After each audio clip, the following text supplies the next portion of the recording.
She's had no we do athletic sports. Yeah, all of our dogs. In fact, the #1 diving dog in Boston in the world is my dog's son, and my dog is one of the fastest Bostons. Like they do fast cat, they do all the fun, agility. They love to play. Yeah, they chase my husband's drone around our farm. They just run. I mean, they just they're not having no troubles. So tell me, what are we talking about here? Like just not doing it well. Well, so there's this, it's hard to see, but there's, in Europe, they've like divided this scale of where it gets to a point where it's a welfare issue to that animal. Yeah, encouraging veterinarians to speak up when they see an animal that's going to pass on these traits. I mean, personally, we both work in like the shelter space, and we see so many of these animals that end up in the shelters. And my son does English Bulldog Rescue because we love them. We had an English Bulldog a long time ago that was from the rescue. Yeah, they just don't. Yeah, he had one that was literally, she was used as a breeder and then dumped in a park. And she was just wandering around with her stuff hanging down. So he gets a new one, and they bring them back to the best help they can. And they lay on his couch for the rest of their life if that's what they need, or you know what I'm saying? I get it. I do. Yeah, and we're not against the breeds themselves and the animals that are in. Speaking of, let's make them so they have longer noses. Let's adopt the ones that are in shelters before purchasing from a breeder. No, I want to know, especially as like French bulldogs are the most common and most popular breed. Again, they were very careful. He's a good one. He doesn't have the issues. They actually got him from someone who was going to get rid of him. It's just a whole thing. We are very, very supportive of rescues. We want every rescue in the world. It's a global app. We want every rescue in the world to maybe have a page on TikTok. Because that will just do nothing but help get these pets on home. So anything we can do to help, to support, if you guys can help us with some knowledge, we would love that. Maybe we can set up a meeting. I'd love that. I would love that. I'll email you, and I wrote my email on there, and we'll keep chatting. Thank you so much. Thank you. Thank you.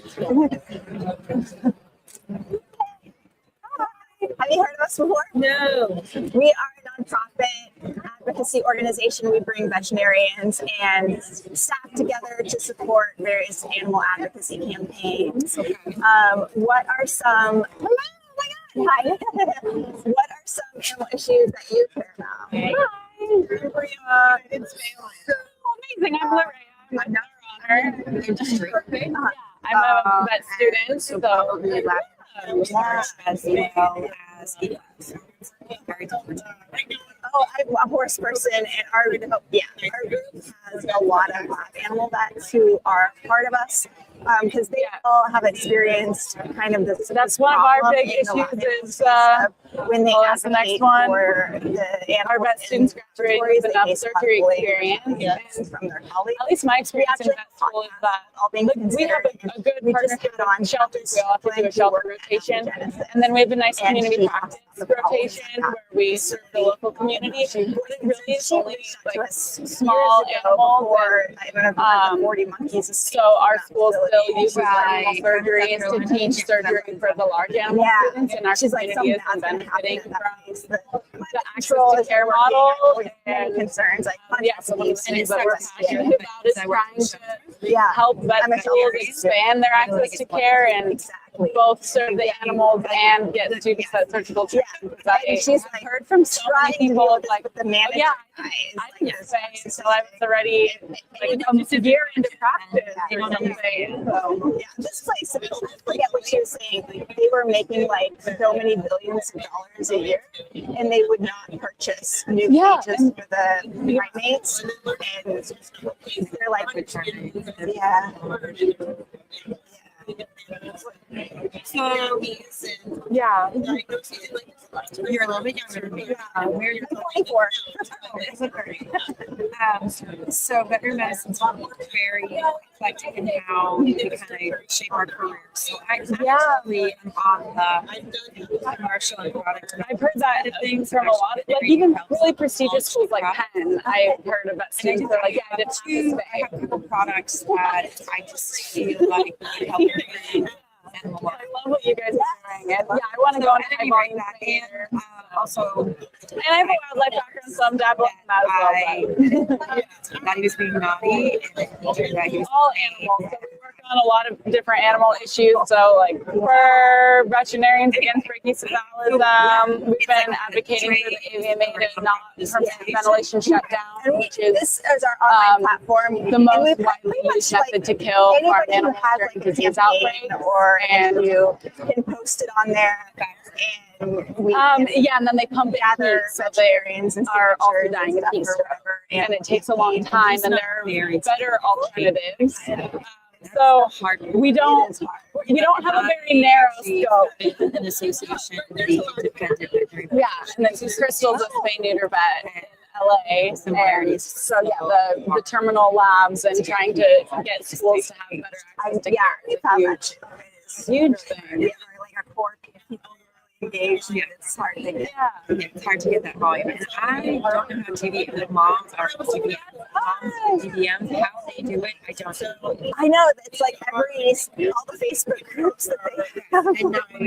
And not one more you're gonna think I'm a really bad person, but not one more veterinarian is gonna be easy because of course we don't want them to kill themselves. So it's easy to get sponsorship. I'll be licensed in like 5 months. Whereas R&D manufacturers are gonna be able to bring this. So it's gonna be quite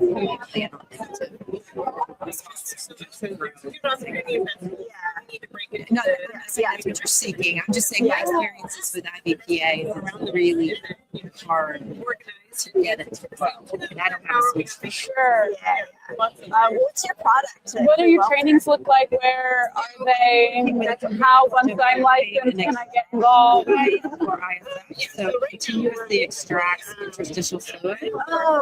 So in R&D, in drug development, you could place the instrument on a pig, it can stay on the pig for potentially weeks. We don't know that for sure, but certainly days. There's no biosensor embedded in it. You could go get the interstitial fluid, and it's fairly equivalent to blood. So instead of going into multiple blood draws, in theory, you could use this device for extraction. For sure. I wonder if that would work for potential diagnostic, like eventually in homes, like. And so the long-term goal would be a clinical application. But, okay. I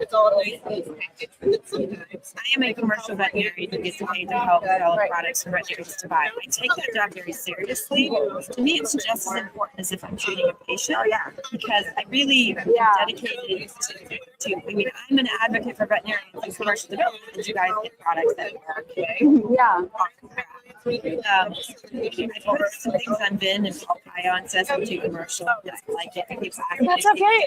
We have a My question for you is, would it be okay for me? I know it's like dry and it's also a little colder today. And if anybody wanted, they're in lab animal and they wanted to extract ISF, I could do it for free. Yeah, post it on there. I could do it on here. It was very small, but I'm interested because, like, one of our That's hard. Like we all have really good ideas, and then we're like, but how? And like, how to paper? show people all these ways we can improve that field. You said where do you work? What field do you work in? So what I get paid to do this is all volunteer work, but my paid job is high quality, high volume spay neuter. And I work at community clinics, so we're also very much access to care. Okay, and then you like riding horses? Yes. Okay. Yeah. And so, like, I went to a lecture this morning on pain in food animals. Because I think it's all right in all of each species is different. Anyway, I don't even know why I went on a tangent, except there was a reason I left my brain. Do you have, this is more of like a, like pain management and castration. And my struggle right now is like, I'm a rural girl. I want to go back to rural, but a lot of high volume spay neuter is in the cities. And so I'm like, well, maybe once I get enough experience and like my times are good, then I can do relief work and stuff. But right now I need a lot more experience and mentorship. Do you have a general sense of how these types of things can work in rural areas, and like what, I guess like what high volume looks like in a rural area, and like people might be coming from a long distance, but in lab, it does a great job teaching animals to cooperate. yes, It's wonderful to have training. Yes, absolutely. And then that's another thing, like I'm just seeing is the average person out there, their animal husbandry skills are not great and going down. I feel like we're losing our animal handling skills like as a society. And I know there's a couple of different groups working on that, like with training the public on how to Western states where we're all like, oh, a 5-hour drive, no big deal. Like I live in Utah, and we're just like, I don't know. I just think that post it.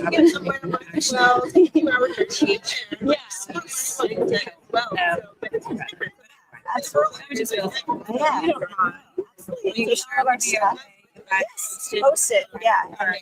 Thank you. I just want to say, I'm Brianna. I follow you on Instagram. And yes, this is, thank you for your post. Thank you for everything. Yeah. Okay, yeah. Thanks for, oh, I didn't scan her badge. Can I scan your badge since you're here? I got sidetracked. Before I forget. Thank you.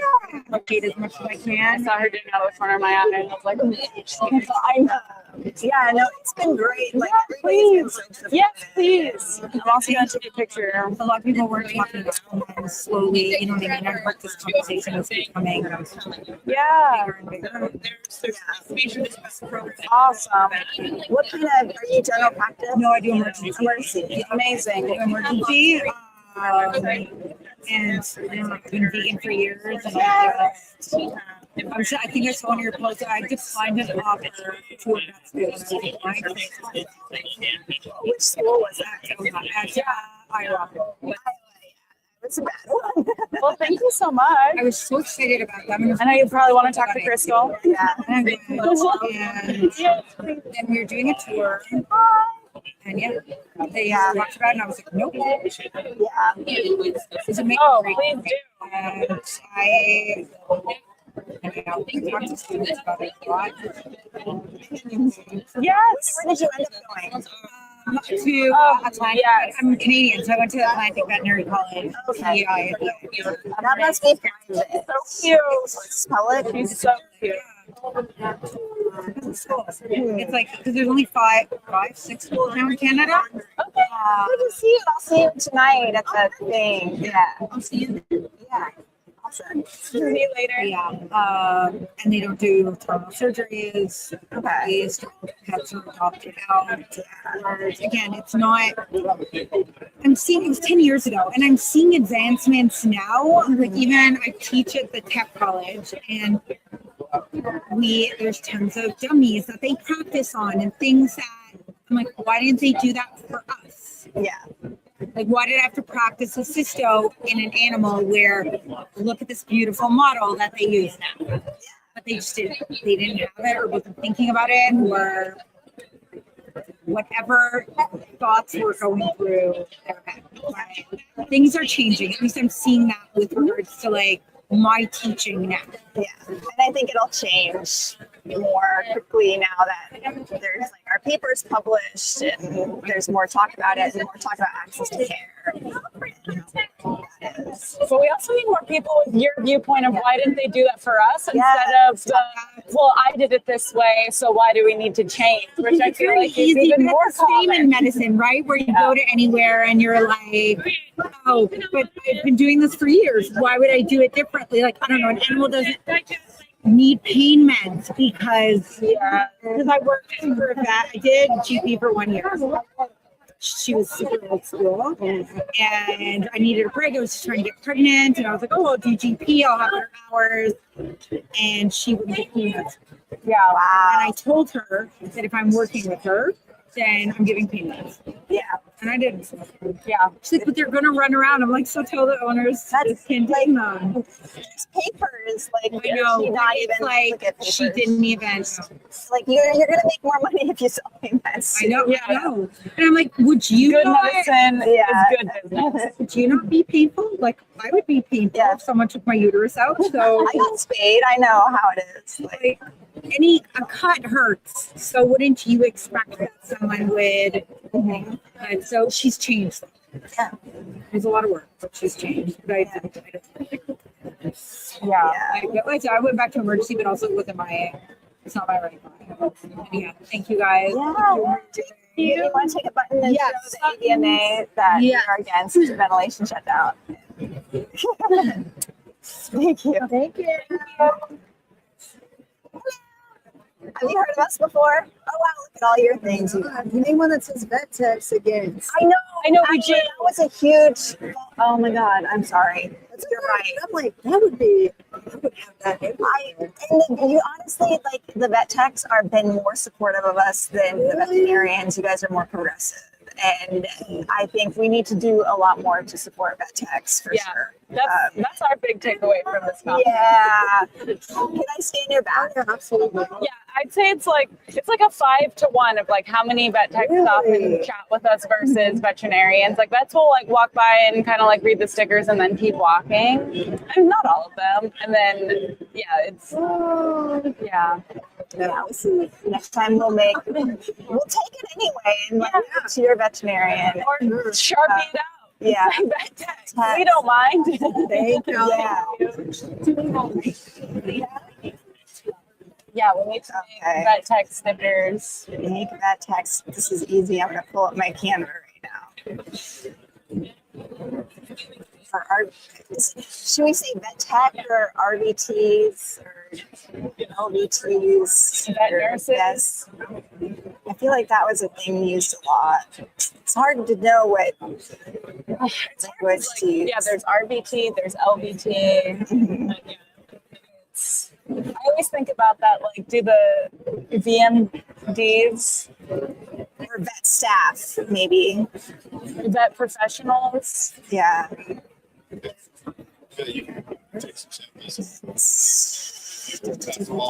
I need to be spayed. It's on the list.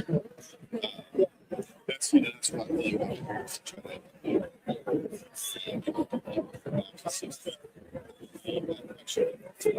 Where's my where's all the things I made? I forget which file this was in.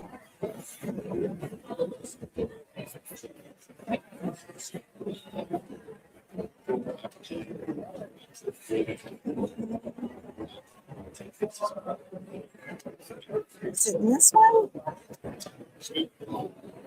No. This is- Yeah. I was gonna say she normally eats like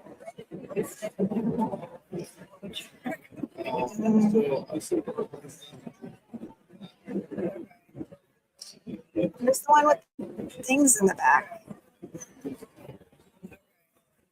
Hmm.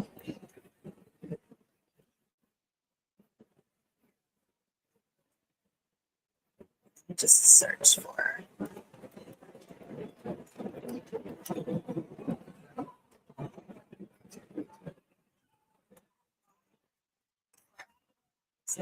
Cephalism.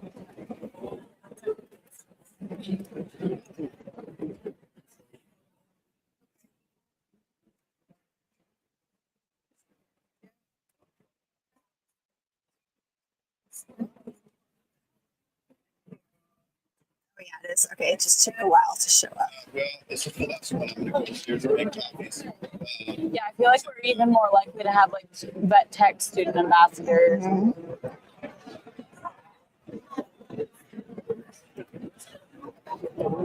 Okay, so just finish this email.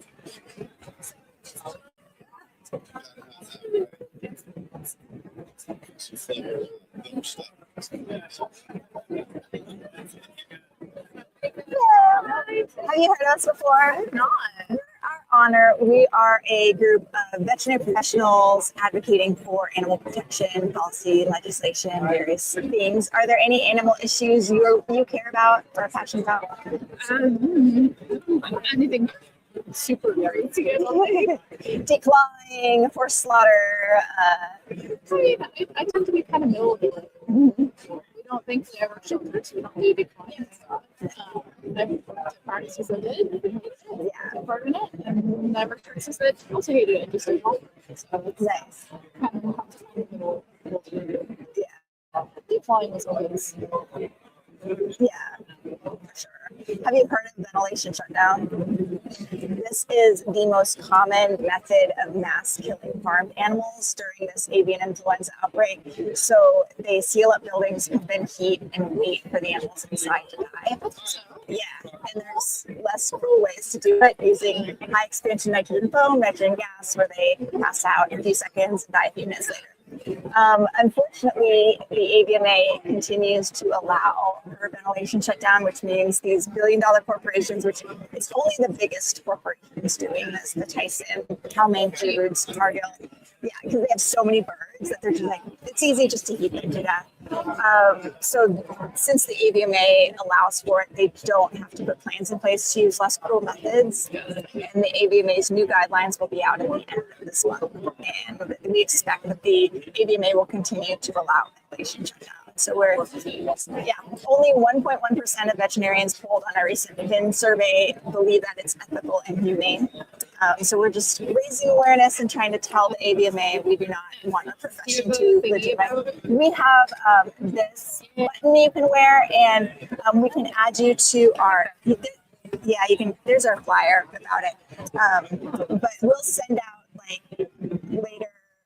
In our newsletter, petitions you can sign and things like that. I mean, I grew up, more rural and fishing and things. I'm not not super on one side of things, but I was raised to eat meat, but also we should be treating it with respect and recognizing it in a humane manner, and it should be living in healthy enough conditions to where they need to be watched for. It's middle of the road. Yeah. And now, I think people are denied the ability to consume food that's in alignment with their values because most animals are raised in intensive conditions. And even if you don't purchase from these big companies, our tax dollars still are paying them. So we're denied a choice in a lot of ways. And we need to, as veterinary professionals, put a stop to the worst practices at least. Maybe they should be saying thank you. Yeah, it should But they continue don't. to allow these things. Have you heard of us before? Did you take our flyer too? This is our Nice. online Yeah, flyer. we're a veterinary nonprofit, and we advocate for animal issues and legislation as veterinary professionals. Yeah. Do you mind if I scan your badge? That'd be fine. Thank you so much. Thank you. I need to make a decline picture. That's a cute cat photo.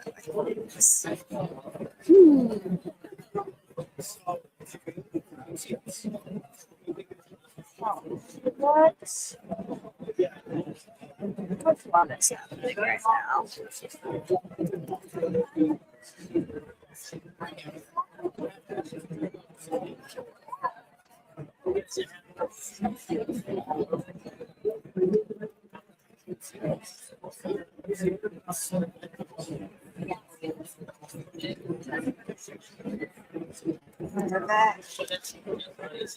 I feel like vet staff fits really well. Vet professionals would be too long. Yeah.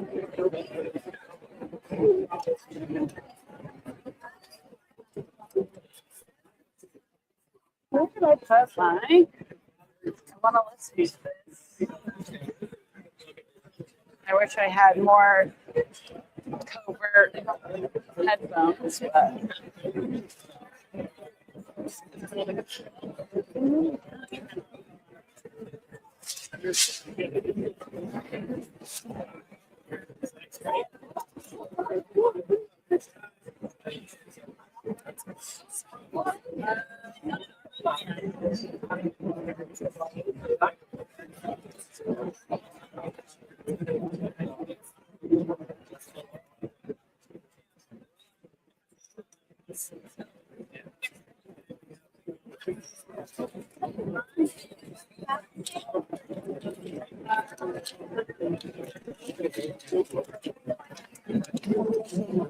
Oh yeah, so nice.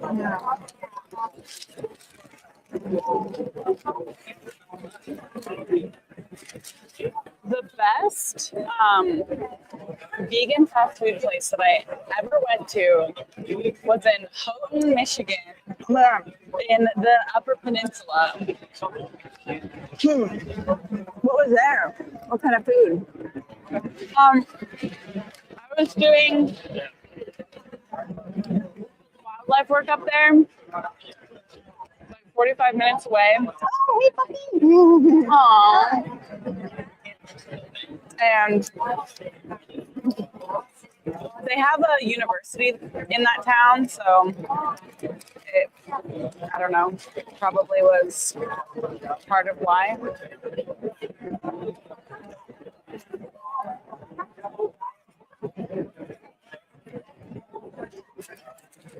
Now, there's surprisingly a lot of vegans in Michigan, a lot of sanctuaries. Like, what's the one? Gary Yourofsky is from Michigan.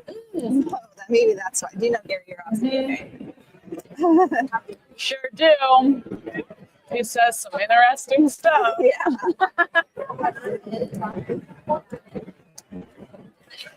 He kind of was like gone for a while and then Yeah. came back and said some wildly anti-human rights things.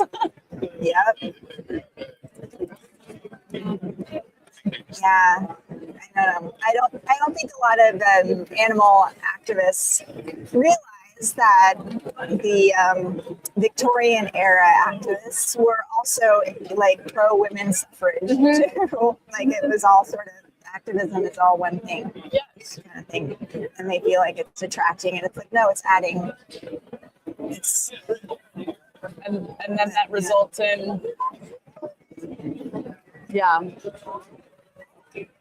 the push the button people who would push the button to kill everybody. yeah. Oh my god.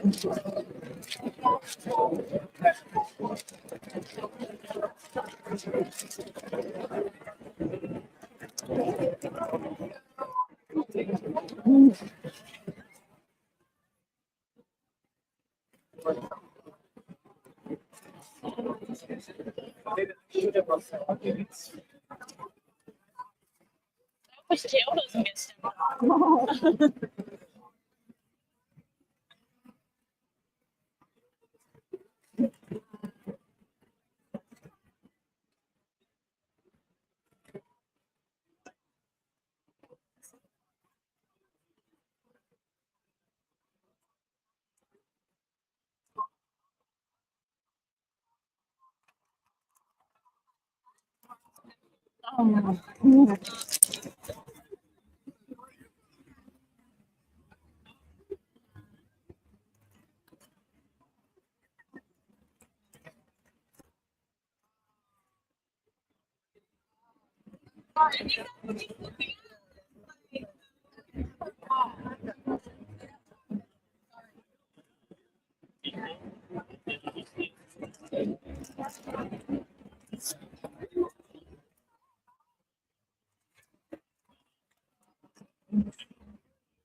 What size are these? Are these 3x3 or 2x2?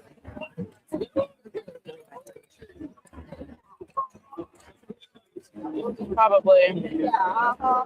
This is 2-inch.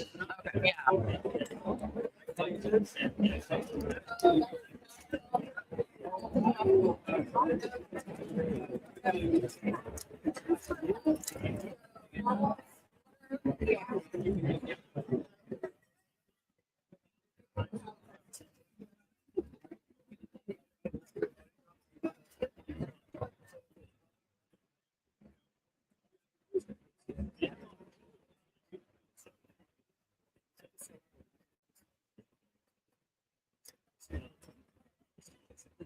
Do you see any stands for volunteering abroad? Volunteering abroad. I haven't actually seen any here. I haven't, but they should come to this. I know, for sure. Worldwide Vets and World Vets International are ones that I know about. You don't know any specifically that are in Mexico. I know the groups, but I do know of some. I know Animal Balance goes to Animal balance. yeah, Animal Balance goes to places. And then Worldwide Vets. But that's organized through the worldwide. It's organized. But I think anyone can join. Yeah, But I know that one. yeah. It's more on this side of the pond. I know Yeah. the European and the British ones, Yeah. but whether it's There's World Vets International. world vets, They're based out of Washington. okay, They're write this down. yeah. I know they go to Guatemala. I think they go to Mexico. The world vets international. Yeah, I think that's them. And what was the other one you said? Animal Balance. Yes. What did they do? They work a lot in the Western U.S., like Texas and California, but they also they go to the Galapagos. Yeah. And I think they go to Mexico as well. It just kind of depends on what they have going on. And then there's Have you heard of this one, Compassion Copper Canyon? No. yeah, I feel like there's one out of Ensenada. I'm trying to remember. I have a whole tab of these. This is for dogs and cats. And I know there's our vets, Eric Davis, Dr. Eric Davis, they do like more horses and donkeys and stuff. And they do castration. You're looking for small animal stuff. Yeah. Okay, I'll try these first. Thank you very much. Yeah. Can I scan your badge since you're Sure. and we also have like an online platform if you're interested, like you can post questions about spay neuter opportunities and stuff in Mexico. And There's actually a vet on there. Her name is Dr. Shetty, and she has a YouTube channel, and she lives on a boat in the Sea of Cortez, and she does a lot of clinics with. You have a pen and I'll write down her name. Yeah.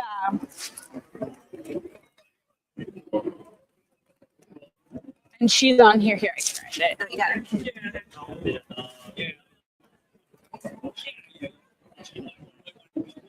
And let me look up her YouTube too. She's It's more to it's called the and then see what they need and if I can. yeah, she would be a good one. And then there's also I know in a lot of countries they don't want you to come and work as a vet because you're not licensed. yeah. You can just assist, and that's fine by me.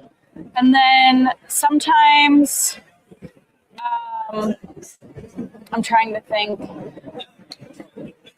She mostly does wildlife, but sometimes she does spay neuter.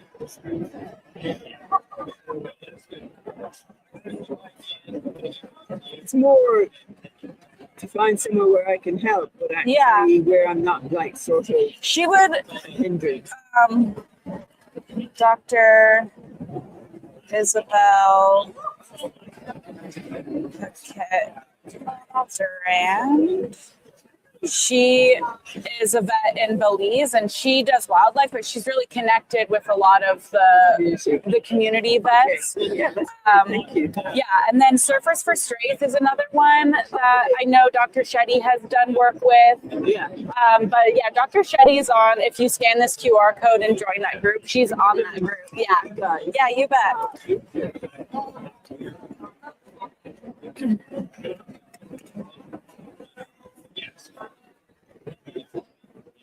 Networking. Yeah.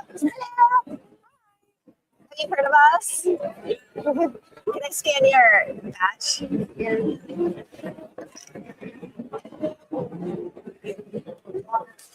I guess I need to get closer. it goes. All right, thank you. Okay.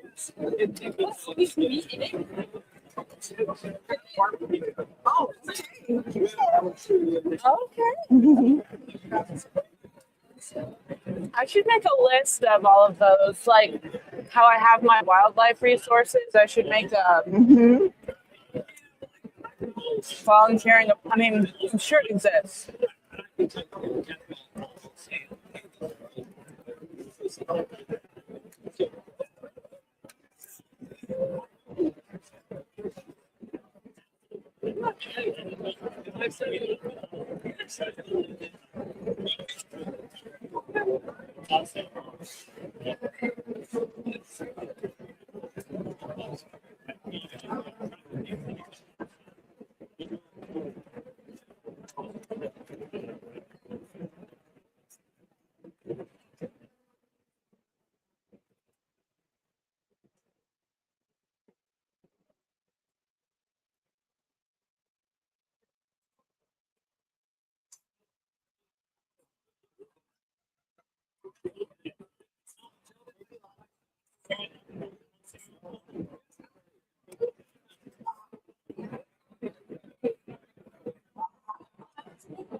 Oh, someone said the camera and sound quality is so 2004. I'm sorry, can't help the Wi-Fi situation. People who speak.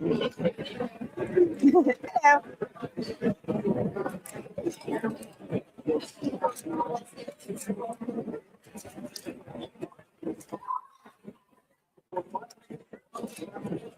So specific. Yeah.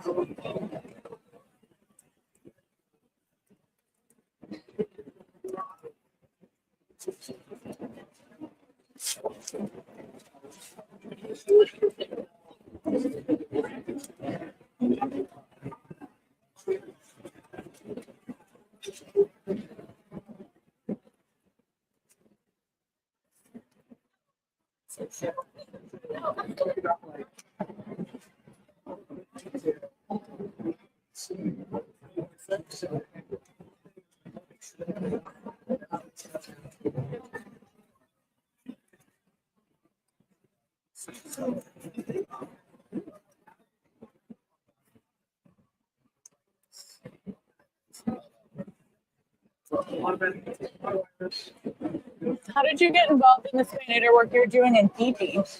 A random like some Facebook post. I saw. Yeah. Still recording.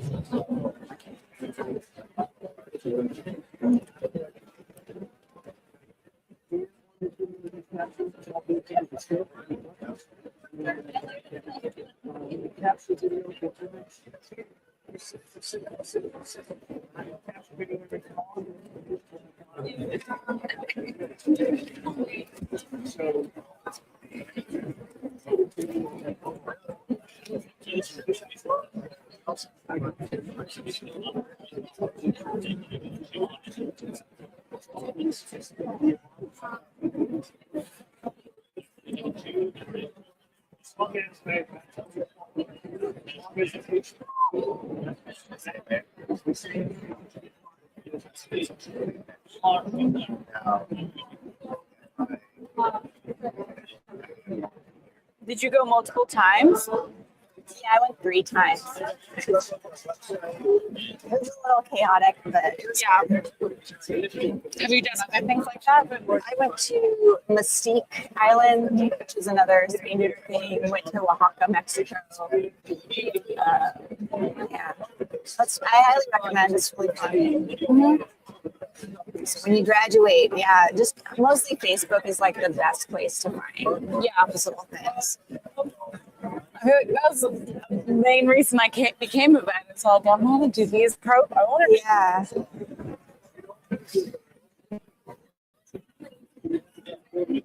Okay, what other stickers do we want to make? We have an internal labs one coming. We have an internal labs coming.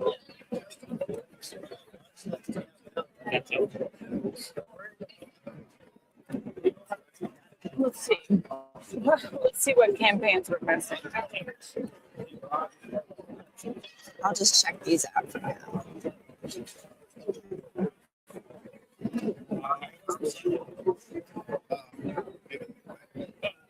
You made declaw ones. Did you make bets against declaw, that staff? Like we do.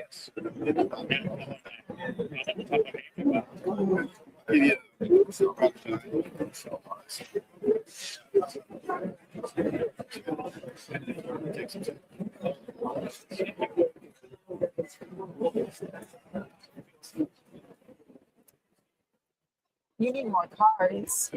I think I have some at home, but I need to redesign it. I want to make better ones. Yeah.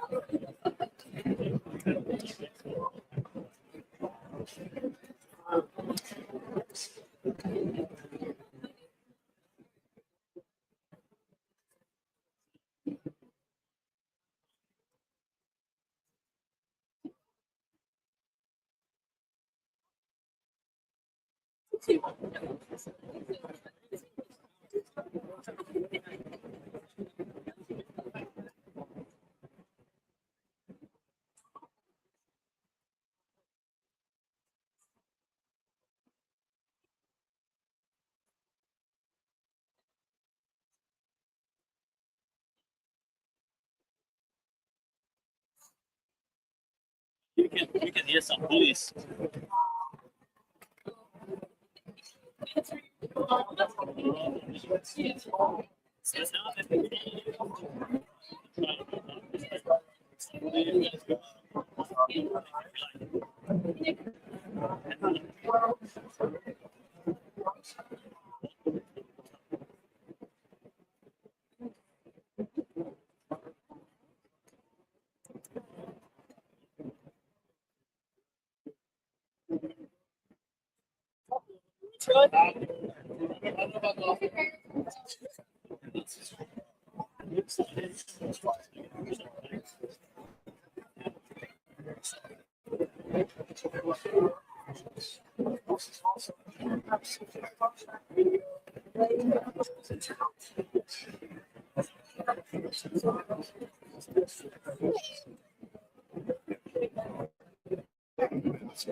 I know like a couple of my friends are here and they haven't stopped by yet. So I know.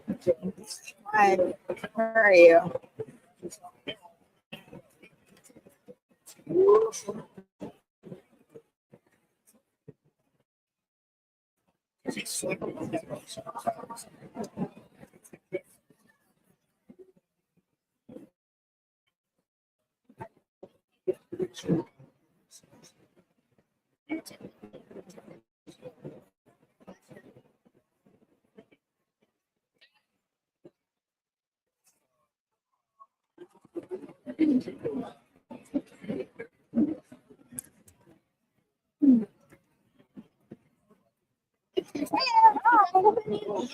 We don't. No, but you have others and buttons. Thank you. Yeah. Whatever you want. You take as many as you want. Can I scan your badge? Awesome. We will chocolate chip cookies. Yes. And take one. Yeah. Thank you. Yeah. Yeah. Do I take mine? Yeah. Totally. Thank you. Thank you. Thank you.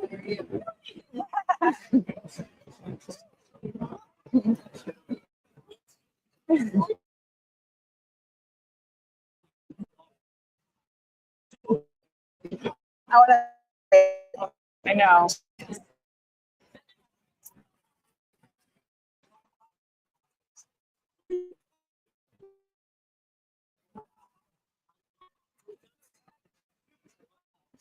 Give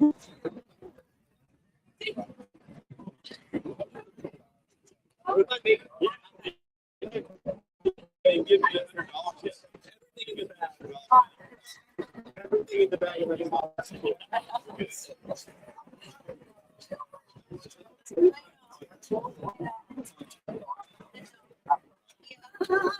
So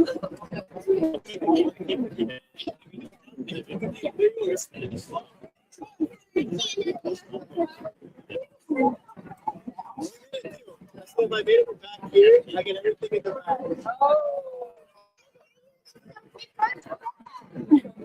How do you do that?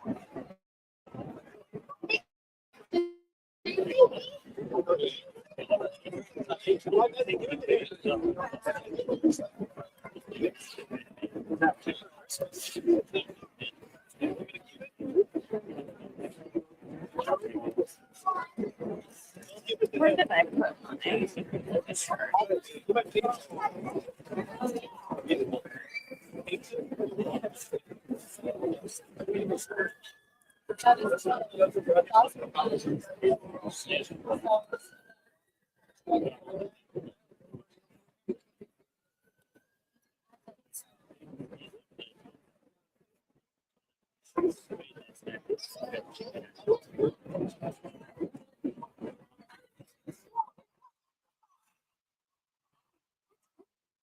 He's trying to get their brothers.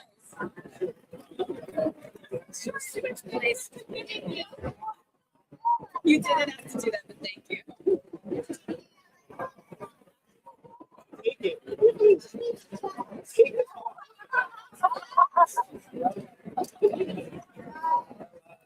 He's 5 and 6. This size.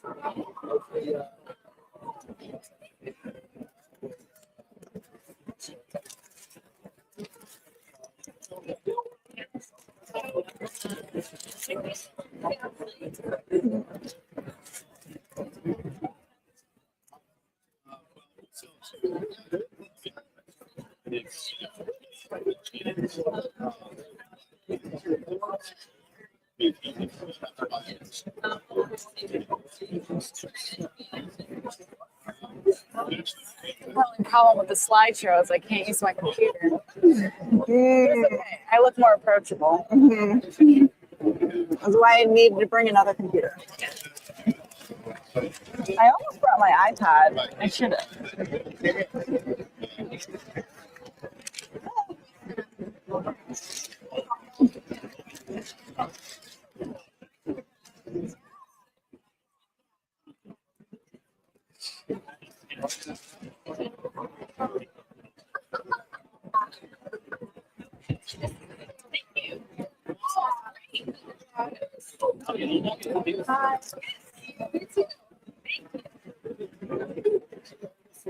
Hello. Hi. Have you heard of us? No, I haven't. We are a nonprofit veterinary advocacy organization. So we bring veterinarians and staff together to support various animal protection campaigns. Are there any animal issues you are particularly concerned with? So even though my tag says yes, says guest, I'm actually the CEO of a company of Vetagenics, and we develop antibody therapies for dogs and cats, particularly in the area of cancer. So we obviously have very passionate about what we do. Yeah. And we're all animal owners, so it just goes without saying.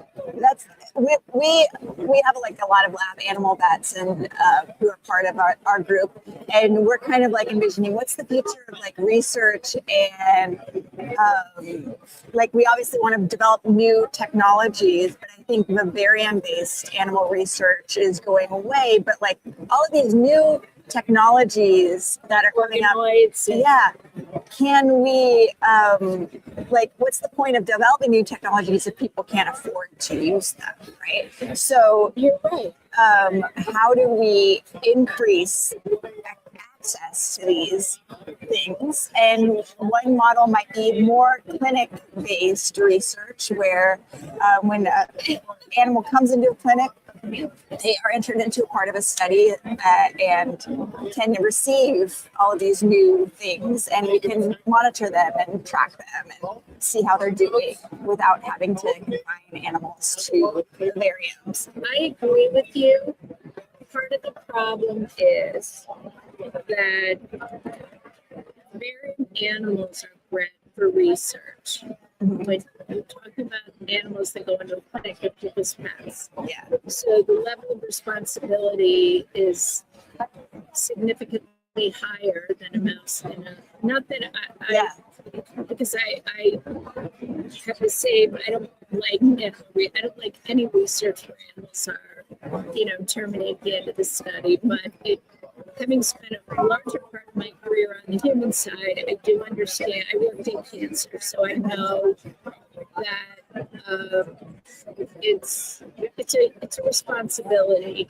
I don't disagree, but the other problem we run into, because we want to evaluate a lot of our therapies in people's pets and have done it as part of controlled clinical trials. Problem is that a lot of regular clinics are not set up to do clinical trials. They don't have means for the staff to report what's happening. The pet parents also have a responsibility to let us know what's happening with the dogs and cats. Yeah. So I think your mission is really terrific, and I believe in it. Yeah, it's just one conversation that we're kind of having. Like, what's Yeah, the future look like, and how can we? Yeah, there's that problem. There's also the problem with the variant-based research is the reliability crisis that is happening because a lot of these models are stressed in these unnatural environments, and we're not able to replicate some of the findings that come out about them, and they don't always translate into other species too. They don't. And so, how can we do that more effectively? There is a so we use research dogs and cats as before we go into people's pets because we have that responsibility. And these animals are bred for research, but they are not sacrificed. They are, we go out of our way to make sure that when these animals are being studied, that they're done in the most humane, pain-free, and they basically, at the end of their life, they are rehomed. They're kept in groups, so they have each other. There are ways that people that are doing this research can be responsible and ensure that the animals are treated in a responsible way. There's a company that I know the CEO. Why can't I think of it? I think of it. The guy's name. Maybe you know them, but they're actually developing medications for lab animals that are actually used to make that experience less pain-free and more comfortable for mice, rats, rabbits. And I can't. Yeah, no, it's interesting. Like we have a lot of vets who come to us because of concerns. They've tried to voice concerns about animal welfare issues in the labs they work with and suffer bullying and retaliation. And then a crisis happens. Like, I don't know if you've heard of the alpha genesis crisis. All 40 monkeys escaped. A lot of monkeys died from lack of climate control in the facilities. There are these old cages. Like when the vet who came to us was like, this company is making billions of dollars and they refuse to spend the money on new cages for these breeds. Like, it's really bad. And then, yeah, like in Vigo, the Beagle facility was shut down, and now there's another Beagle facility that's under scrutiny, and there's only so many. There's last two, like Marshall Bioresources is one, and they've gotten Marshall's if not the largest, yeah, the largest. 20,000, I forget what she said. They actually not only do they do the work, but they source animals. They breed the animals. Yeah. So it's sad. I can't think of it. If I think of the name, I'll stop back and give it. Yeah, no, I'm curious. Yeah, I think we just have to think of like what are better ways, like all of this NIH funding that is now being cut to animal research. Can we make the argument that like maybe we should be doing more research in clinics on like in helping solve this access to care crisis. Because what's the point of developing all these new things if nobody can afford it? People can't afford treatments, animals can't afford treatments. That's the big suffering that is happening, is people not having access. So expensive. I mean, that's something we look at in our drug development. Because we know these drugs are, I mean, they're phenomenal, but they're costly. So how do we look at different ways of delivering them, or different dosing, or different ways to make it more cost effective for the pet parent? Yeah. But you know, it's not just the drug costs; it's the price the veterinarians charge. So, you know, if they pay $1 for my drug, they mark it up 2.5 times. Then they add a fee to administer it. Then they add an office visit. So by the time that it gets to the pet parent, you know, it's like what, 5 or 6 times. Yeah. For children. So sometimes, a lot of times. And I understand they have to make money, but it can't just be on the side of the manufacturer. It has to be on the side of the veterinarian. And, you know, they need to be retaught how to manage the business and not just take across the board everything needs to be, you know, to their So I think, you know, it's definitely something that we can all work with. Yeah, I think so. It's a good cause. Yeah. No, we just want to have these conversations more and like address these big issues and move the conversation forward to some sort of policy that can be implemented. So I wish you the best of luck. Thank you. Thank you. It was nice meeting you. Nice meeting you too. I don't know what to say when somebody says they were bred for this. Like, I know. it's kind of Like my instinct is to say, like, does it make them inherently different? But then that goes down. It's hard because if you bring in some of the fallacies into the conversation, then it'll shut the conversation down because people don't want to address the cognitive dissonance. yeah. And I guess So I'm like, let's move it forward. Like, let's just keep them understanding that we are empathizing with their concerns. yeah, Like, once they start to see the whole picture, then they'll like realize yeah. that issue. And like, I'm sure nobody talks to her about the fact that Indigo was shut down and like Alpha Genesis, like the problems. And then there's problems with the veterinarians bringing, you know, he'll have welfare concerns and they get bullied and retaliated against. Sure, in her world, that conversation never comes up. So it's like, Yeah, you know, exactly. and everybody can empathize with somebody who's been bullied. Yes. Or maybe they've been bullied too. So.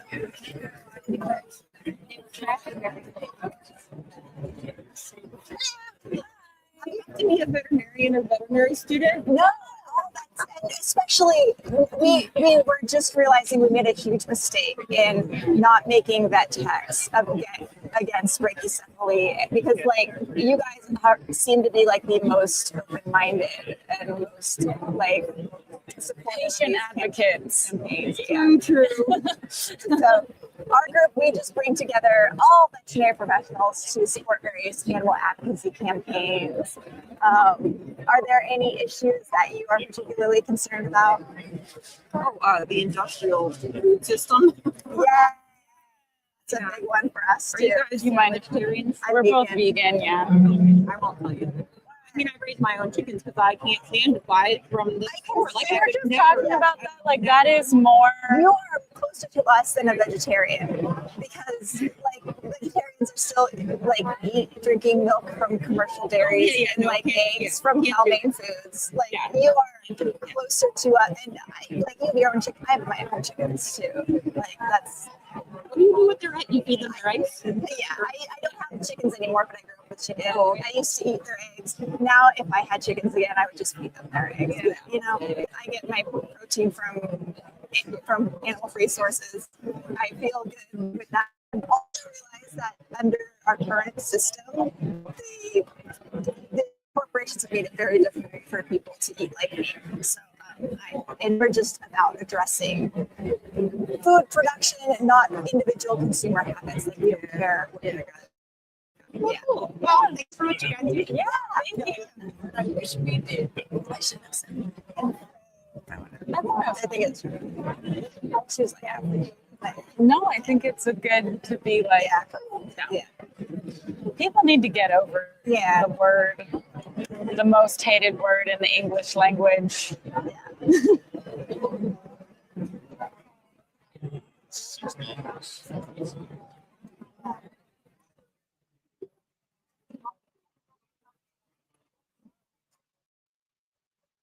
Where do you go to vet school?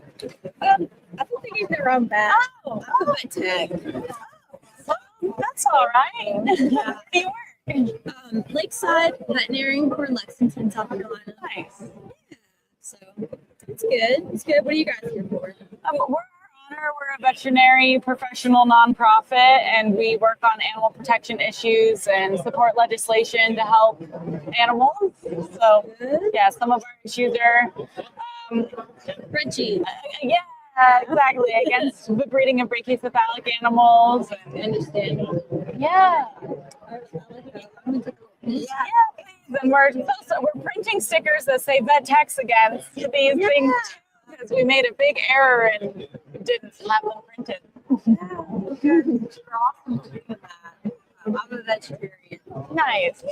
On family lives. Yeah. Have you heard of ventilation shutdown? This is the most common method of mass killing farmed animals during this avian influenza outbreak, and tens of millions of troopers have been killed this way. And there's less cruel ways, but also like our food system currently is perpetuating viruses of pandemic potential, and so we raise awareness about that and the need to support animal-free methods of food production. So right now we're raising awareness about ventilation shutdown because the AVMA will release their new guidelines on depopulation, and they'll still allow for ventilation shutdown killing, even though there are less cruel ways to do it. And it's just enriching these billion-dollar corporations who don't have to put plans in place to use less cruel methods. So, thank you. Will you take a button and show everybody that you're against ventilation shutdown? Yeah. Veterinarian, it's still we just I'll take it to my vet. yeah. Yes, you can wear it too, like, but yeah. Thank you.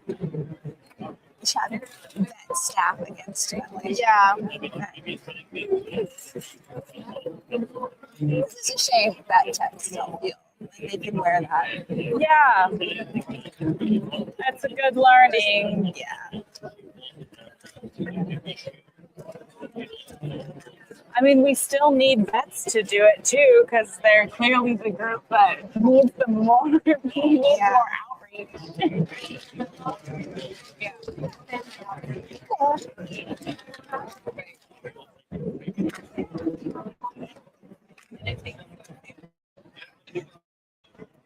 Hierarchies. They're like, oh, I can't wear this.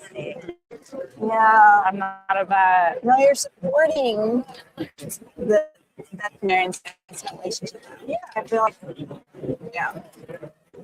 Well, yeah, I know.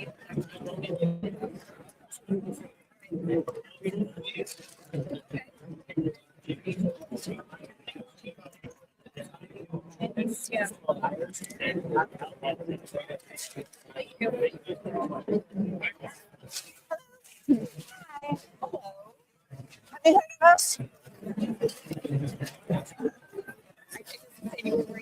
Oh, our honor. Yeah, so we realized we need to make our name a little bigger. Yeah. So we're veterinarians and veterinary professionals joining together to support various animal advocacy campaigns. Okay. Are there any animal issues you are particularly concerned about? Like things I'm against. Things For Like cosmetic surgeries. I guess like ear cropping and I don't do ear cropping. I do clothes, declawing, tail amazing. cropping. Yeah, we are going to have more series about declawing and stuff like that. Okay. But yeah, we have an online platform for various campaigns too. And I want to introduce more legislation to ban like ear crop. What do you think about bans like ear cropping and? There's no reason for it. I mean, it's purely cosmetic. And in other countries, even show dogs aren't required to have their ears cropped anymore. So I think I'm appalled. Yeah, we still allow it. When the breeder, somebody wants a Doberman, and the breeder's already done it for the people that can get their work. Yeah. And it's getting done at their critical period of socialization. So most of the time it makes them head shy. So yeah, I agree with you. I don't have to worry about her getting. No, just getting a facial. Because I don't want anything cosmetic. Nice to meet you. Nice to meet you.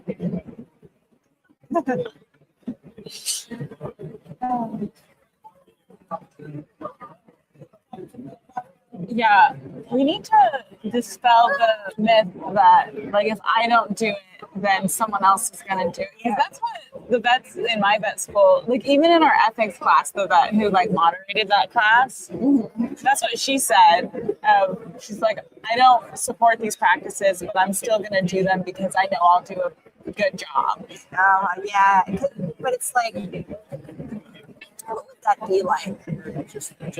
Like we set the standard for how animals should be treated. So if a bunch of veterinarians are saying no and we ban it, then it's not a problem. Like, what is her argument against banning? Just that it'll be done at home. Well, that can be illegal. Like that's like that's animal cruelty. It's crazy. Are people doing the ear cropping at home, or they're having a vet do it? No, it's done at home. Like, oh my god, how? They just what? Like no, just scissors. Yeah. No. Yeah. No. I saw. Hi. There were like puppies in the shelter that already had their tails docked, and they were in the shelter. I'm like, how? I get a lot of dogs that are ear cropped in Los Angeles. Like the people who adopted this one Rottweiler, she was like 2 or 3 months old or something, and they're like, yeah, we wish that they didn't already crop her tail. Yeah, it's wild. How did she end up in the shelter? Vets against ear cropping. That's let me make that one. Vet techs against ear cropping. Everyone.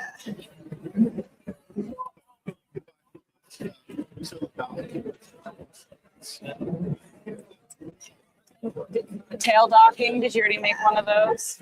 That's against cosmetic procedures. I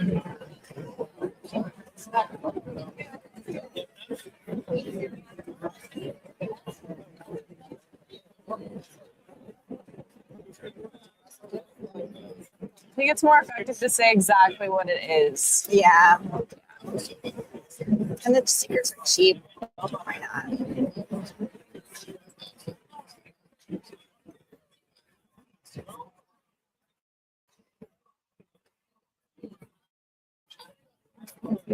Ear cropping is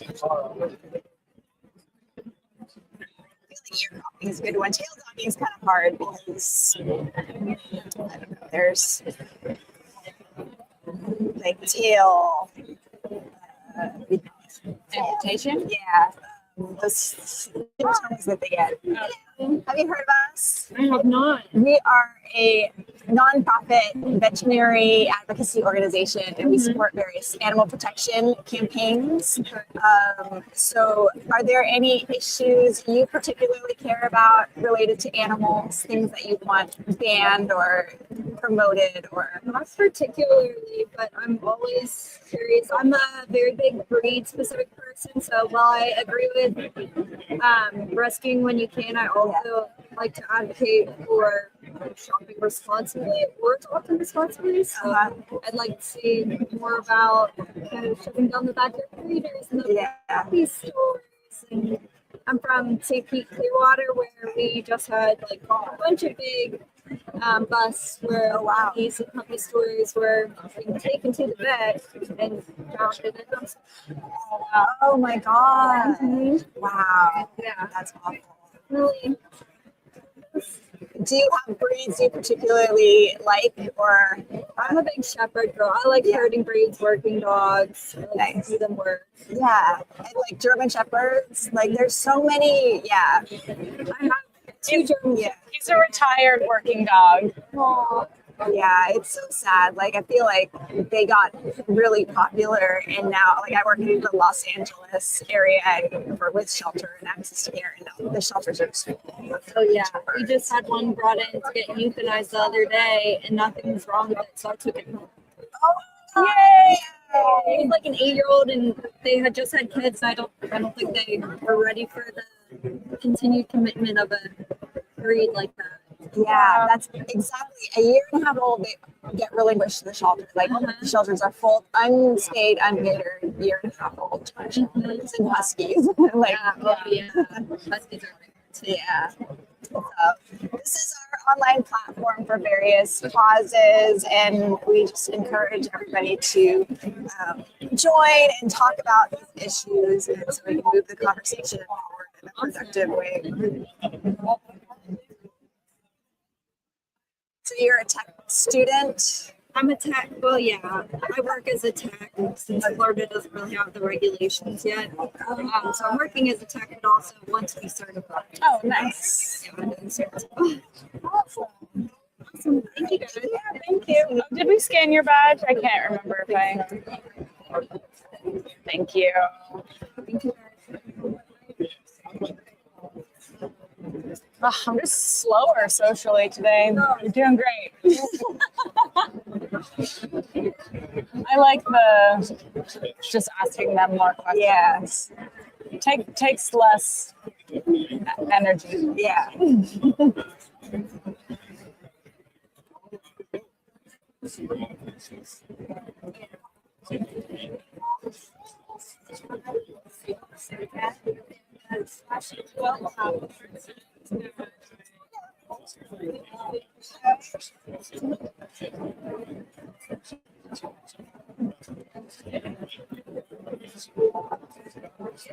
I got 5 dogs. Oh,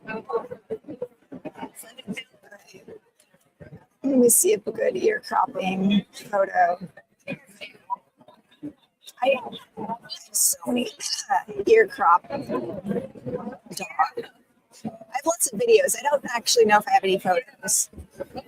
Which is was an error on my Could probably ask my cousin has a dog whose ears were cropped. Hi. Have you heard of us? no, I have not. We are our honor. We are a nonprofit veterinary professional advocacy organization. So we support we need more RBT stuff, but we bring together RBTs, nurses to support animal advocacy campaigns. Okay. So are there any animal issues you are particularly passionate about?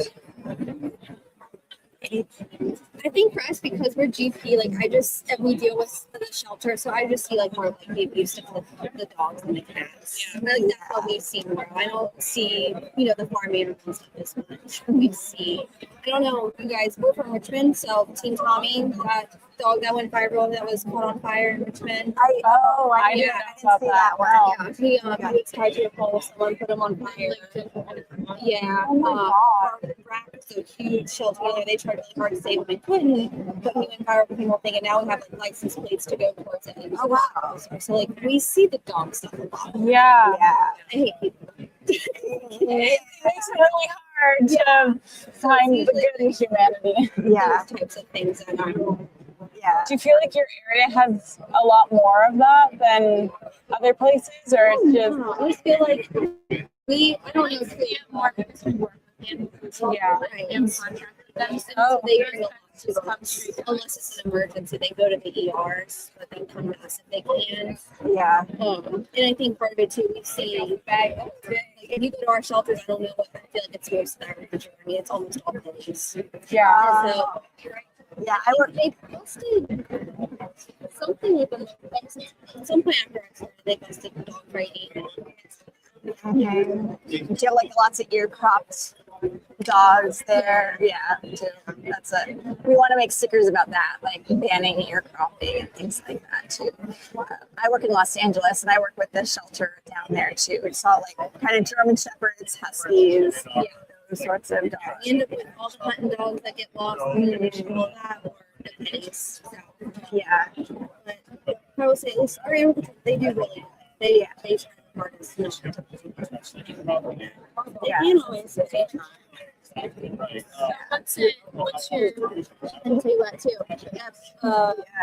too. Boston that came in, mom walked in, it was beautiful. He looked like the European ones. He had a nose. Oh wow. He had a tail that was like this long on him. Nice. Beautiful, tall. I was like, this is what they're supposed to look like. Yeah. They're supposed to be so stretchy. Yeah. That's Take stickers. We don't have vet techs against brachycephalism, but that's all right. Uh, Not the one having to do the nasal surgeries and things. yeah. You can support veterinarians and who are against it, because a lot of vets feel like they can't speak out against these issues, and they're like, well, if I say something, then they'll just go to another vet. And so we're trying to show that most of us feel the same way about these issues, and so like, does that other vet actually exist? The one who's going to do the ear cropping or tail docking or artificially inseminate them? Like, if we all say no, then that other vet doesn't exist. Or if it's banned. Or it gets banned. Yeah. We were excited to Virginia last year, right? A year or two ago. Yeah, last year before it finally was banned for the decline. Yes. Yeah. We were very happy about that campaign. We still obviously see them still, and then we have someone last year that brought in 2 different people had Maine Coons, but they got them from and they already come. Wow. Oh. So, but we're gonna see it last, so I can't wait. Yay. Get the little baby campaign that's still on. Yeah. Thank you.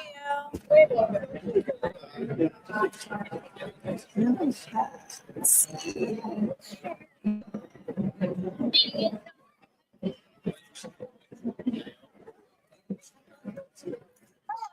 Hello, how are you?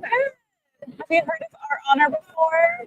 I don't think so. We're a veterinary professional nonprofit that works towards advancing animal protection issues from within the profession. So we support a variety of campaigns. Are these your things? Yes. Yeah. Can I take them? Absolutely. Please do. Yeah, and on this one, that's an online platform to connect with other vets, vet techs, vet students, Yeah, that's pre-vets. really like amazing. I love that. Are there any issues you're particularly passionate about? When it comes to animals, pretty much all. Like I would want to try it. I've heard animals from like Yeah. they were like, so for me, not just very Yes. I do think, like, yes, do I need this? But I also fully believe, like, they don't overdo things. Yeah. That makes sense. Yeah. Have you ever heard of ventilation shutdown? Yes, I've heard a little bit about it. I haven't looked into it a lot. It's one of the most commonly used methods for depopulating farmed animals during disease outbreaks. It's been used a lot during the avian influenza outbreak. And it's mainly the billion-dollar massive corporations are using it. And it involves sealing up the barns, pumping them with heat, and allowing the animals to die of heat stroke. And it takes a long time, and there are faster, like you're saying, not wanting to overdo things. Like we recognize that in disease outbreaks, these animals we need to control the disease, but there are faster and less cruel ways of doing that. So that's one of the issues of trying to work on on the animal agriculture side of we need to address this. Awesome. Thank you. Yeah. Thank you.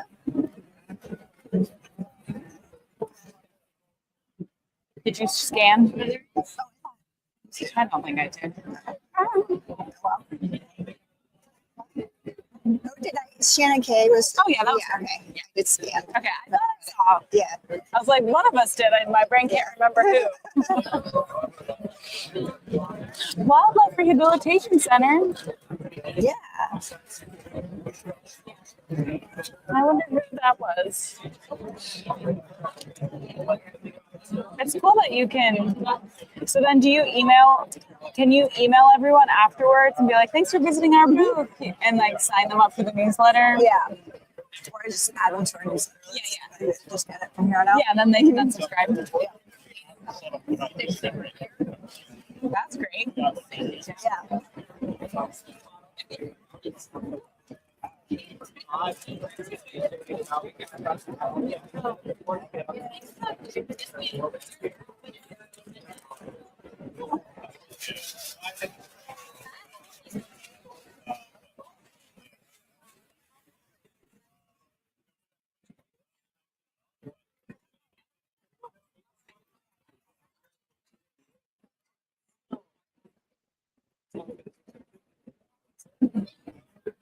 Hi.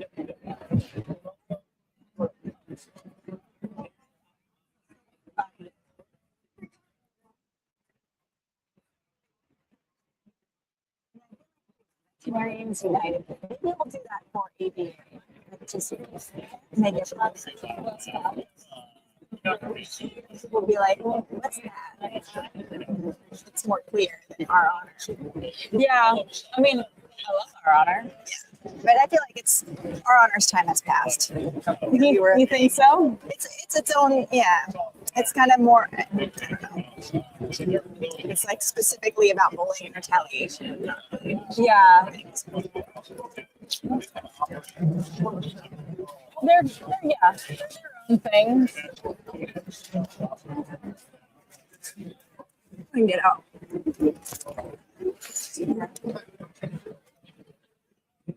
I'm gonna skim through this book. Nice. She's so cool to talk to. Have you or will you have her on All Beings? Yeah, probably. Yeah, definitely. Oh, I haven't emailed her back yet. I wanted her to apply to the AVA summit and get rejected.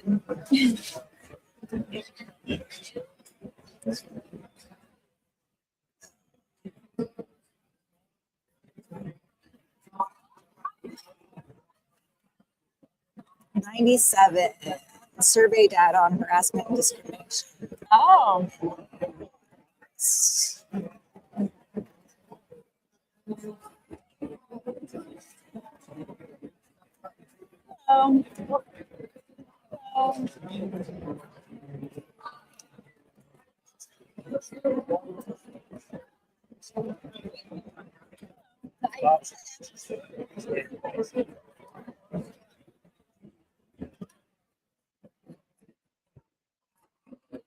I'll share this.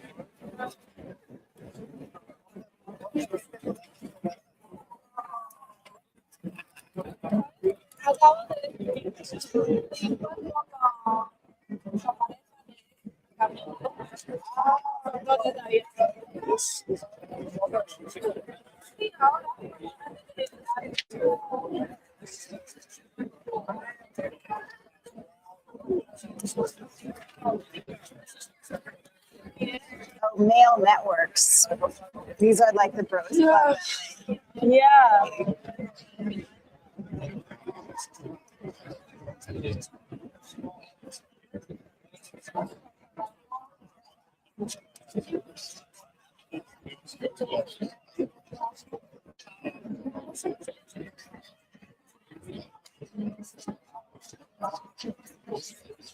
This is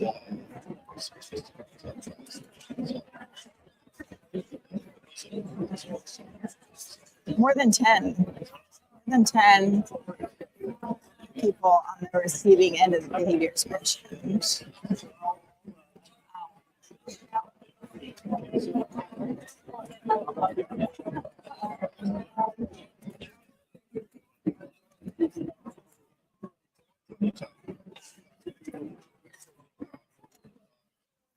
consequences. Perpetrators face no consequences. How about perpetrators faced a benefit from doing the behavior of like saying how they've been persecuted and then getting so many more followers and so many women going, oh my God, I would date you. Gosh. Yeah. Gross.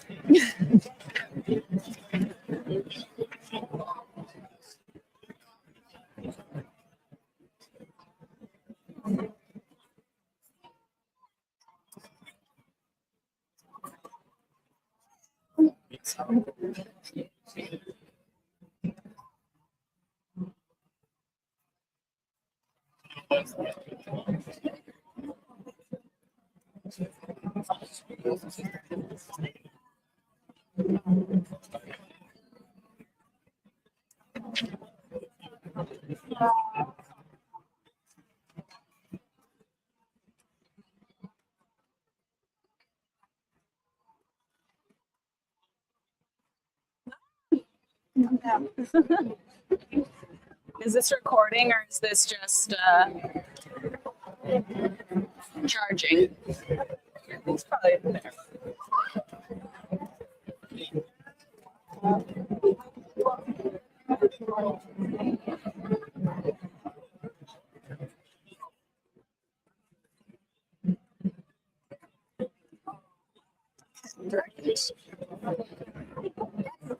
Many times.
I was looking for ear crop pictures. Return back to that.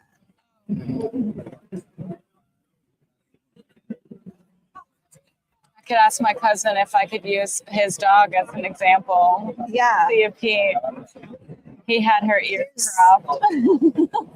Not a good one. Oh, that's a good one. Kind of a little derpy face though. Was it a post-surgery face? Yeah. This was one of my patients. Oh, not ear crop, but Yeah. super breaky. This is a good one too. Let me find.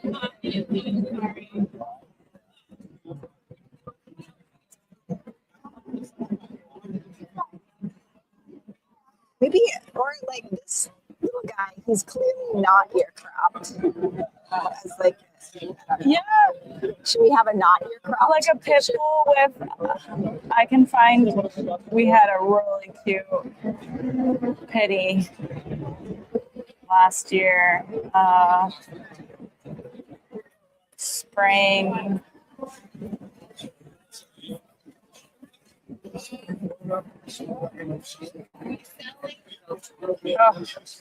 Oh. She had the heart nose, but let me see if there's one where she's not so sad. Oh, this squish. Oh. She was one of our spay dogs.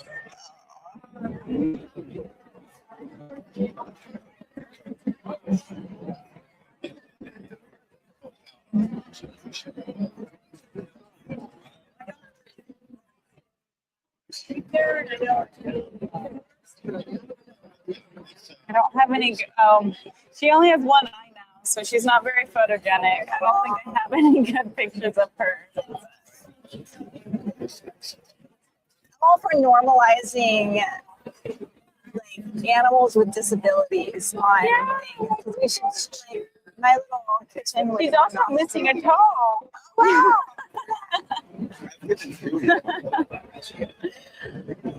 Yeah, like all these like dogs that they use on these posters. Where do you go to school? I'm at USF right now, and I just Oh, nice.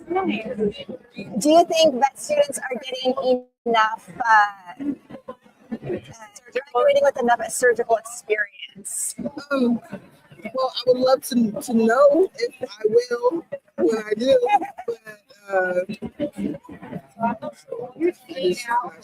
Yeah, we just published a paper, actually right here, in the Journal of Veterinary Medical Education, where we got public records of all of the veterinary schools across the United States and Canada. And we looked at their training protocols, and we believe like a lot of veterinary students are not getting enough surgical experience, and vet schools are still relying on outdated methods of training that involve purchasing healthy animals from biomedical supply companies or auctions, and then having students practice a variety of procedures on them, and then ending their lives before they wake up, which denies students the opportunity to practice post-anesthesia recovery and care. And so we are hoping to get veterinary schools to support more access to care models, because these are publicly funded veterinary schools. They should be serving the needs of the community and having students learn procedures on animals who actually need procedures under the guidance of experienced veterinarians. What do you think about that? Yeah, so that's one of the issues we're working on. We're also like supporting a variety of different animal advocacy campaigns as well. So, we have an online platform if you're interested in joining.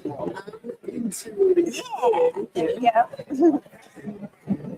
Nice meeting you guys.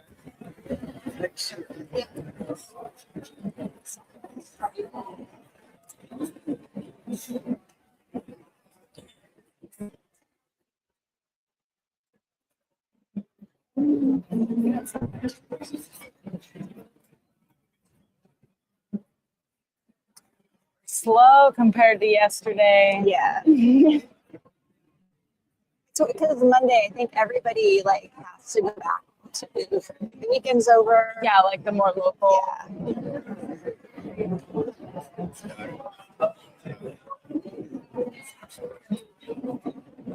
This is a good.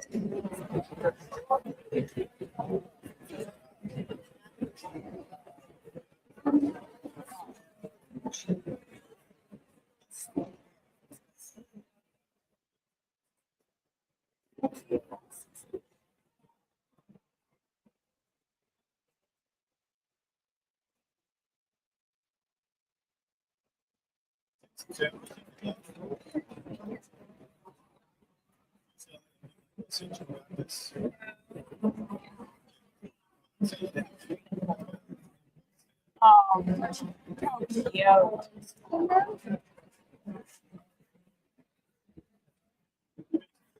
No, I didn't mean to duplicate that.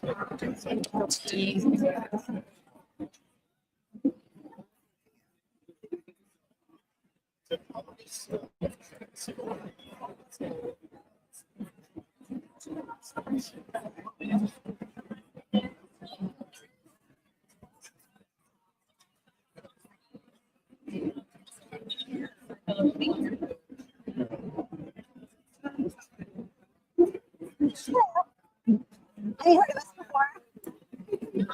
We are a nonprofit veterinary advocacy organization, and we are working to bring together veterinarians and support staff to support various animal advocacy campaigns. Are there any animal issues you are particularly concerned with? Maybe nothing comes to mind for some. You what? Nothing off the top of my head. Okay. Have you heard of ventilation shutdown? This is the most common method of mass killing farmed animals during this avian influenza outbreak. Tens of millions of birds have been killed this way. And there are less cruel methods using nitrogen gas or high expansion nitrogen foam. And the companies that do this are the billion-dollar companies making record profits: Tyson, Cargill, Cal-Maine Foods. And unfortunately, the AVMA has been allowing ventilation shutdown, and this means that these producers don't have to put plans in place to use these less cruel methods and build out their infrastructure to use these less cruel methods. So we're pushing the AVMA to change their methods. So feel free to take a pin or information. And the new guidelines from the AVMA will be out at the end of this month, and we are expecting that they'll continue to allow ventilation shutdown, unfortunately. Yeah, can I scan your badge? Awesome.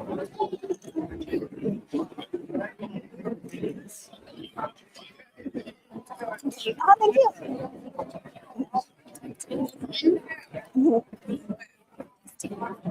Thank you so much. Yeah, thank you.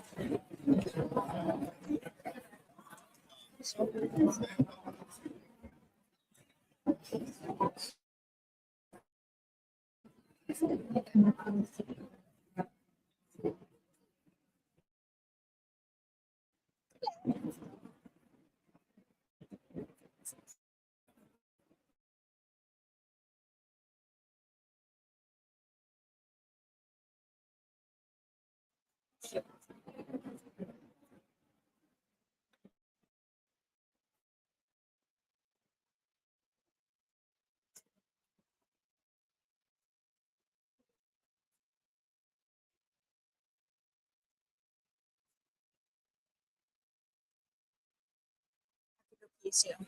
I'll be back. I've got one person. Oh, good. Veterinarian who had no opinion on any animal. She was like, had nothing she was particularly concerned about. I heard about ventilation shutdown. She's like, oh, look at you.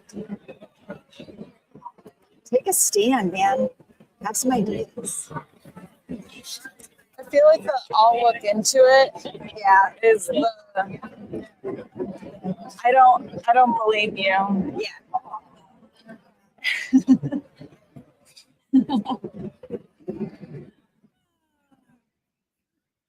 Yeah, we need to bring like a sociologist with us.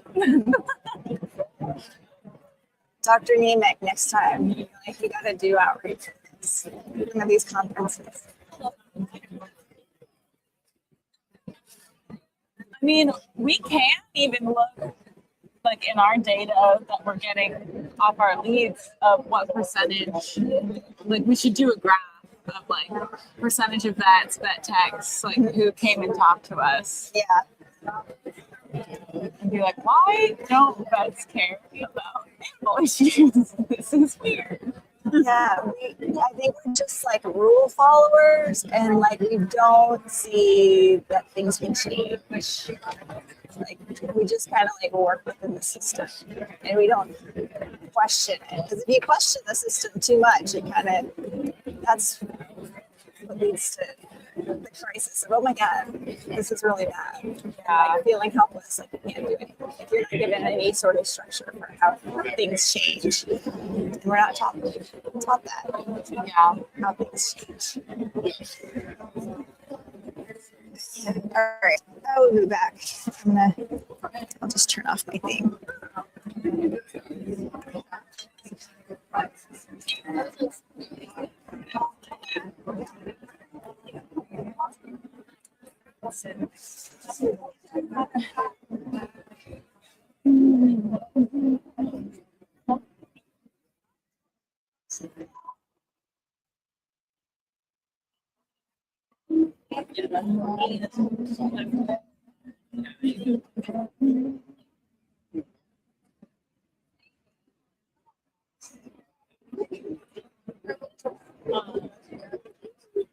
Hi.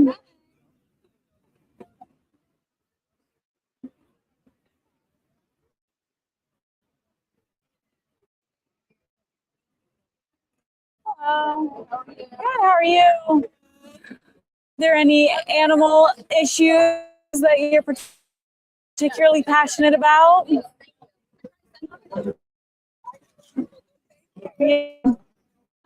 Good, how are you?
Have you ever heard of our honor before?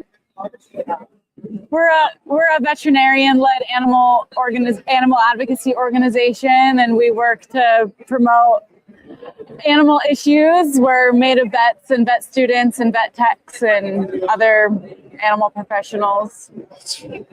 Yeah, please take one. Do you mind if I scan your badge? Are there any animal issues you're particularly passionate about?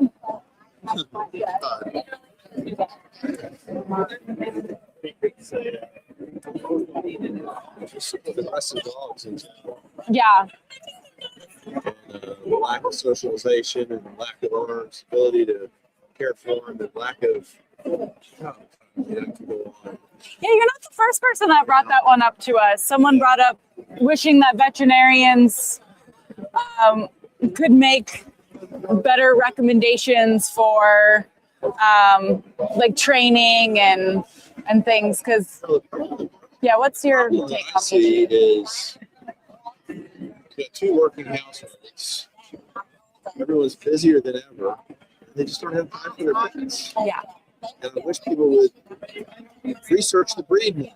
Yes. Oh, they get an Australian Shepherd, and they want him to become a house pet. Well, genetically, he wasn't built for that. Yeah, he wants to work and do things with the brain. They don't. Yeah. They just. What do you feel like the veterinarian's role is in educating people on those issues? The biggest challenge that I find is just, again, I'm going to say this is a societal issue. It's to make income, you have to see more patients, which means you have less time because you have to, and that lack of time means that you just can't communicate as much. Right. Yeah. And so that's probably one of the biggest pitfalls I find is just the time to spend talking with people. Yeah. But yeah, we did. I'm a vet student. By the time they get to us, though. Yeah. Sorry. No. By the time they get to us, they've already got the pet. Yeah, that's so true. They haven't had a chance to. Oh, well, did you research this? I mean, that's hindsight speaking, Yeah. And yeah, the whole brachycephalic stuff, English bulldogs, man, they're just messes. I know. Well, I feel like people don't realize, especially they just want something cute, and they don't realize like you're gonna need to have their nails done. You're gonna have to do all of these things, otherwise their quality of life is not great. Yeah. So what is it that you guys all do then? I mean, so we support legislation, we support animal advocacy campaigns. We talk at vet schools, trying to engage vet students. I'm a vet student, so I try to help bring speakers to come talk to us, just like we get speakers from Hills and Purina, and we're trying to make sure that all issues are being talked about too. So yeah. Can you scan your badge? I did. you did. Yep. Thank you so much. What school are you in? At Washington State University. Okay. Yeah. My daughter's in Vancouver. Oh, nice. Close-ish. Closer than here. Yeah, that's I've got two granddaughters out there. Her wife, two granddaughters. Yeah, beautiful though. Yeah, yeah. To go out there. Yeah, and then they can come escape the cold, dreary winters and come down here maybe. They're too busy. Yeah. They've got a great life going on out there. Nice. So, yeah. Great. But I love it out there. Once I retire, I'm going to spend a lot more time out there. Nice, nice. Great. Well, thank you so much.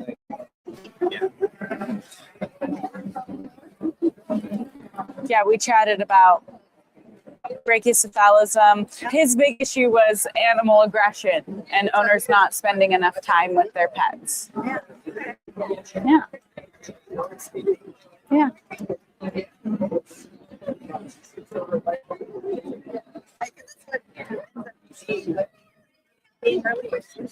Yep. Well, and he was saying that's appointments are so short, they don't have enough time to actually educate and communicate with people.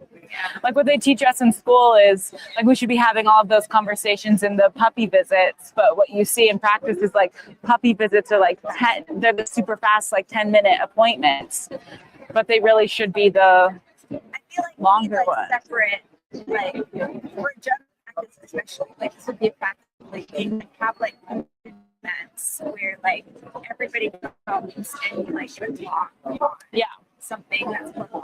People can ask questions and people can hear. It's a lot of people don't even know what questions to ask. Yeah. And then they listen to somebody else ask a question. And of course, they, Yeah. that makes sense. You could have, I mean, I know people don't always want to do like puppy socialization, but it's like, you know, and they're after they're like 18 weeks and older and all vaccinated, you could have like a puppy play day and then like give a talk. Yeah. Yeah. Like,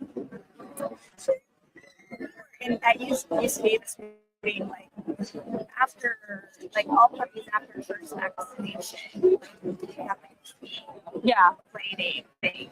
All the clinics puppies, and that was like great. Yeah. Because they view socialization is so much more fun Yes. than anything else. Yeah. Yeah. And that's hard. Yeah. Like if people are waiting till they're done with their series, like you've missed like half of their like prime socializing times.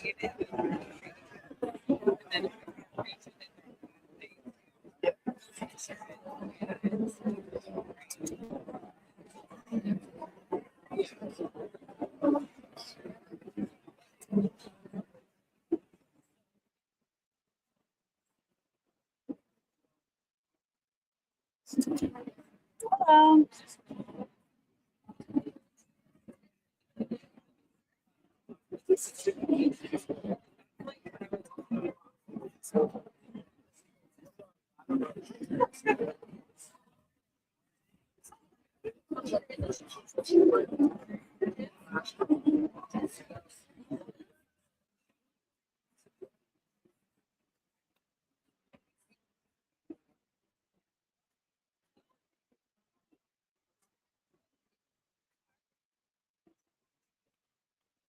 I think that it's the poultry talk starts at 1:30 maybe. Let me see what.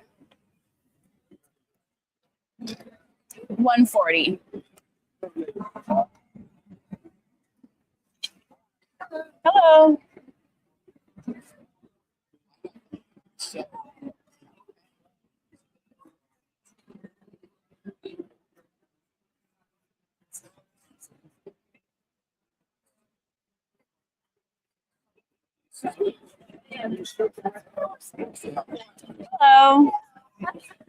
Have you heard of our honor before?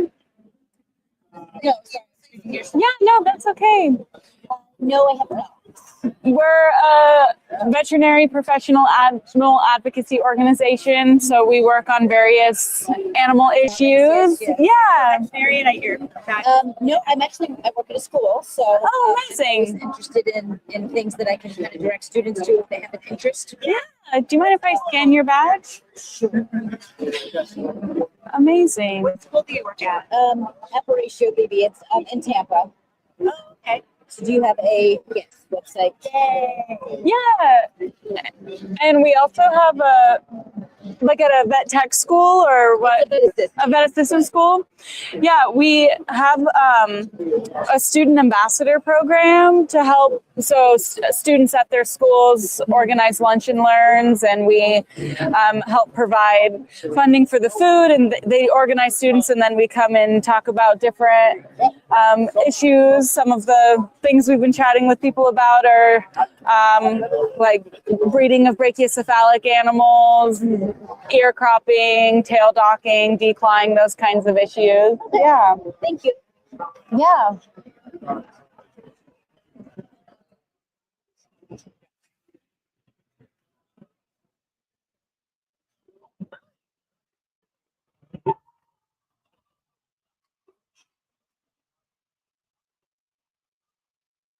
What do you think about vet assistant programs? I think they're predatory. Yeah. That's my stance. Anybody? They do. Probably. Sometimes they're like, it's like $10,000 to $15,000 to go through the whole program because it's like 2 semesters often.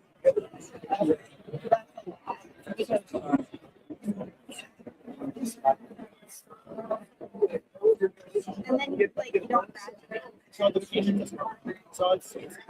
Like credential, like you're still gonna have to be trained by. Yeah. Hello. I want to talk to him.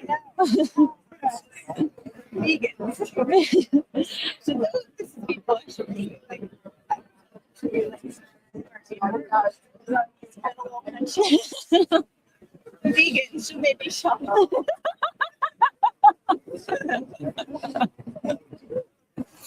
Oh, how about should we prevent vegans from attending vet school? Or should we prevent animal rights activists from attending vet school? That would be good. How about a whole banner?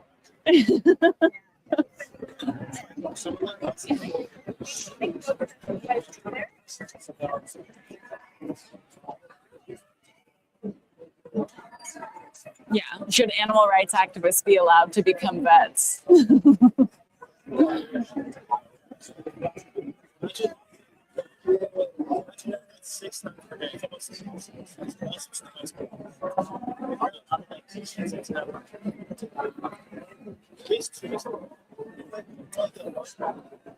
We need to have two separate booths and do one that's like aggro and then one that's more like this, and then compare and contrast and really see like with the same population, like So good. yeah.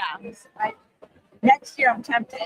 Well, we could have like a Vets United one that's more like this, and then the Our Honor could, or we could just create a whole new fake name.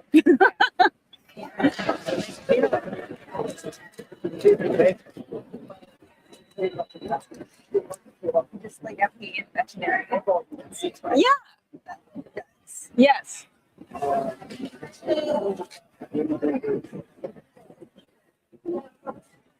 Yeah, that sounds fun.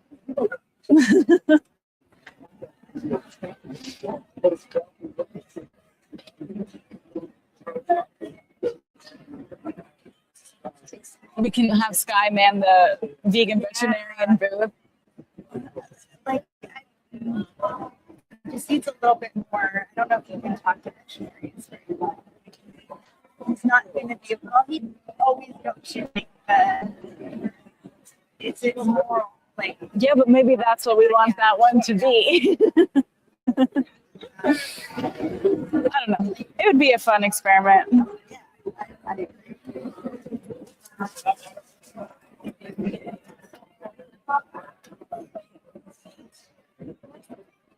Well, yeah, I want to. Well, Veterinarians United could do it. But like going to the like exotics or like like all of those different like association ones. Wildlife Disease Association. Go talk about HPAI.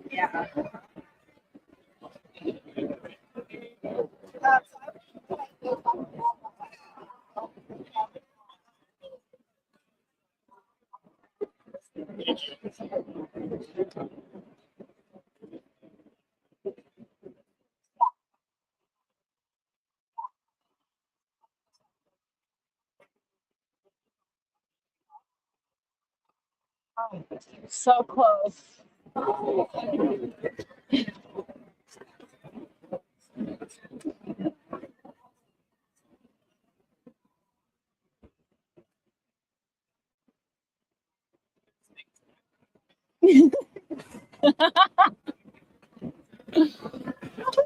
Oh, so close.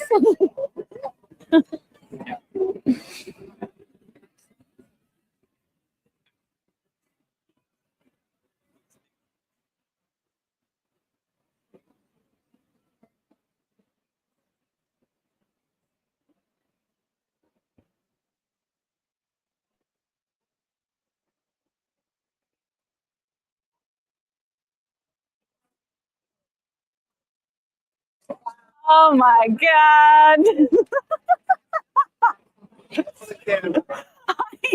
I was like, watch, she's going to get this first try.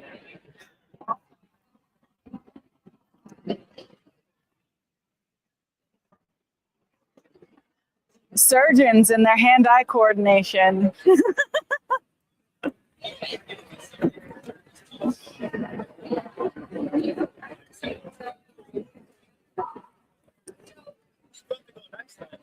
Oh, it'll be like up and over.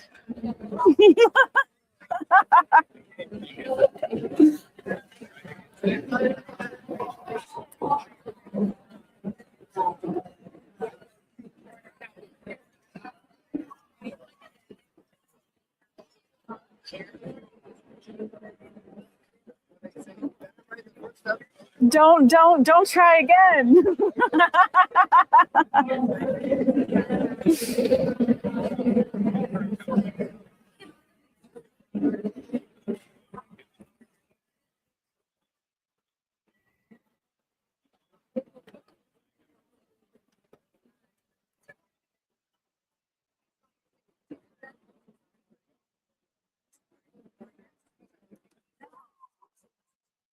Me too.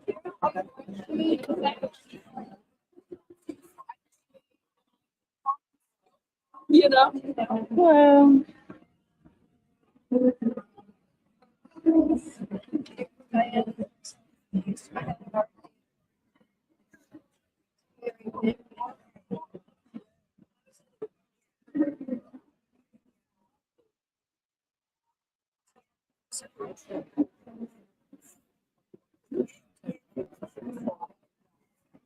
Oh, so close.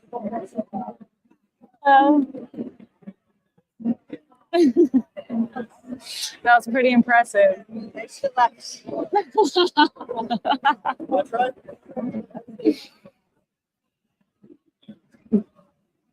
Did you know you were so good at golf?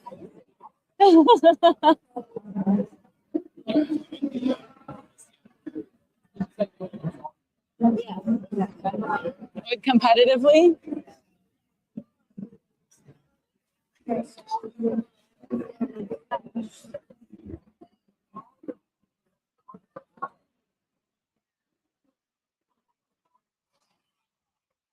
think I've actually ever golfed other than maybe going to mini golf once or twice.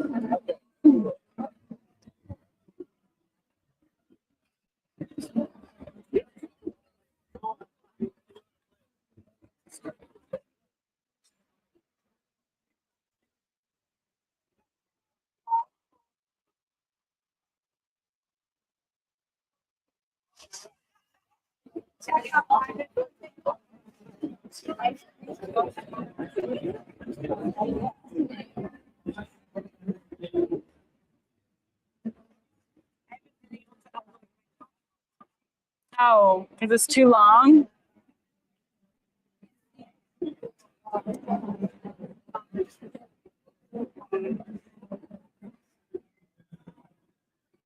That's not back there.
Hi.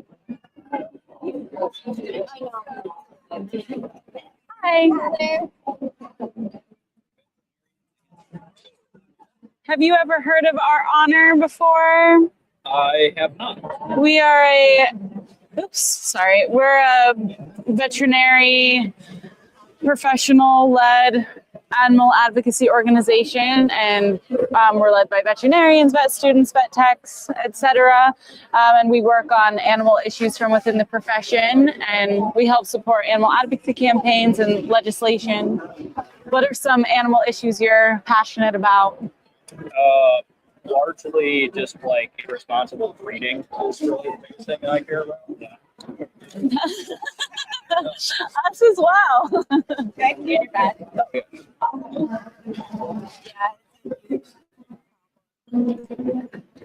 What are some solutions that you think we could be working on as a profession for that? As a profession, I'm not really sure for the veterinary practice, but I mean, my ideas are more Just on humans. potentially authoritarian, which is just require that there be a USDA license for anybody to breed. And Yeah.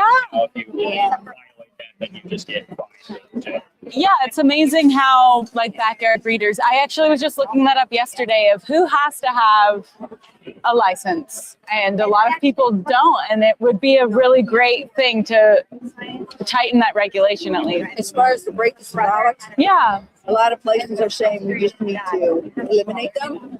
I'm like, no. We need to take care of the ones that we have. There's so many need to breed them into longer because they're like, and if you can't, like, you can see the breed, then cross Shares. I mean, like, yeah. because whatever you can how to get did the breed start? They crossed. Yeah. They crossed, so why not keep doing it? Yeah. Cross them with breeds that have longer noses, breed them into the program. There's no reason to totally eliminate the breeds. Yeah. That's where, like, I think in Europe they've developed a scale where it's like if it's this short, like this is where the welfare line is. Yeah, just like we have the OFA for joints and things. We need to have something similar. I say, the dogs are so bad they can't be bred out. And I'm like, they were bred in, they can be bred out. You breed the longest nose. And over time, they live. I love that. That's bullshit. We can't do that. Yeah. Grace Hopper, are you really? Yeah. Grace Hopper. Honestly, there's lots of Admiral them, Grace but Hopper, who I work also with coined the out there phrase, that it's better to ask for forgiveness that deals with a lot situations. So, we actually treat that come from these sporting situations because they're all inbred. was in her ship. There's a lot of kind of some issues Wow. trying to do the Were you in the military? I'm in the Navy. Oh, get a doctor. Mother's the bed. Oh, nice. With them too. She- So just trying to Unfortunately, while I was in both, Peter Vincent died. So it's like, Yeah, that's kind of where our name came from. So we started after veterinarians were facing retaliation for speaking up for these issues. For like, I don't know if you've ever heard of ventilation shutdown. I don't even know. It's the most widely used method of depopulating farmed animals during disease outbreak, and it involves sealing up the barns, pumping in heat, and allowing the animals to die of heat stroke. And it's supported by the AVMA, and they're actually publishing their new guidelines at the end of this month, and we expect them to still list it as, yeah, it's not their first recommendation, but as long as they are allowing it and supporting it as an option, then these billion-dollar corporations are getting bailouts.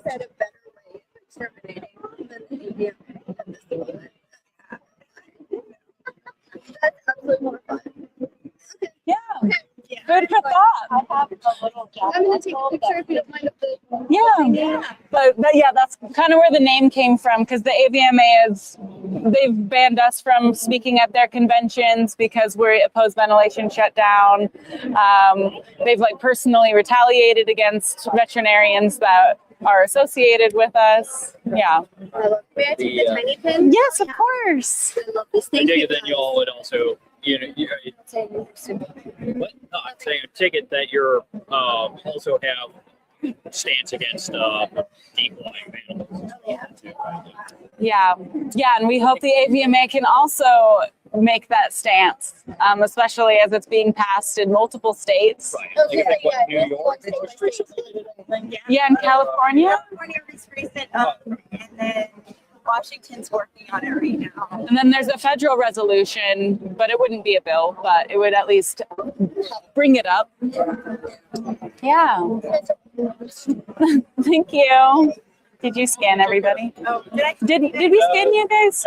Did I? Just give me again, just in case, but. Okay, thank you. All right, take care. Have a good day. Thank you. I think you did. I'm good, thank you. Sorry, I'm a practice manager. Oh, awesome. Amazing.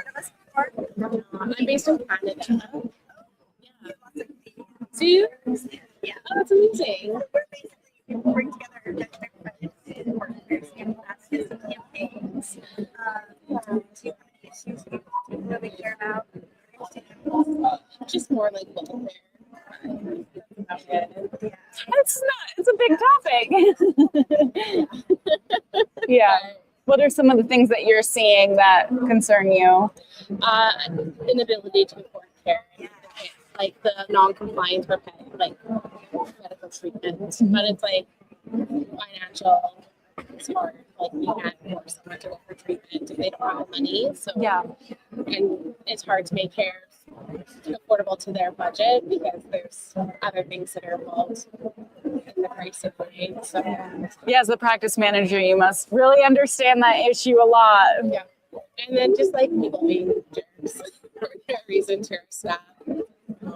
I'd like to see them not be as aggressive, but Has it gotten worse? Yeah, like I think like and it's just because they're stressed and they're uncomfortable that they can't afford the care for their pets, and because they're being put into a corner essentially, they're becoming more aggressive and more verbal because there's nothing that they can do. We try and understand them and give them the grace. Yeah. I wish they give it back and not just expect them to take it all the time.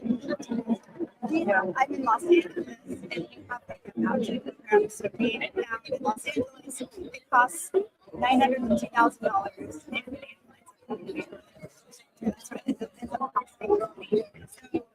cheaper for the municipality to help support veterinary care with animals. So we have a voucher program for the state. The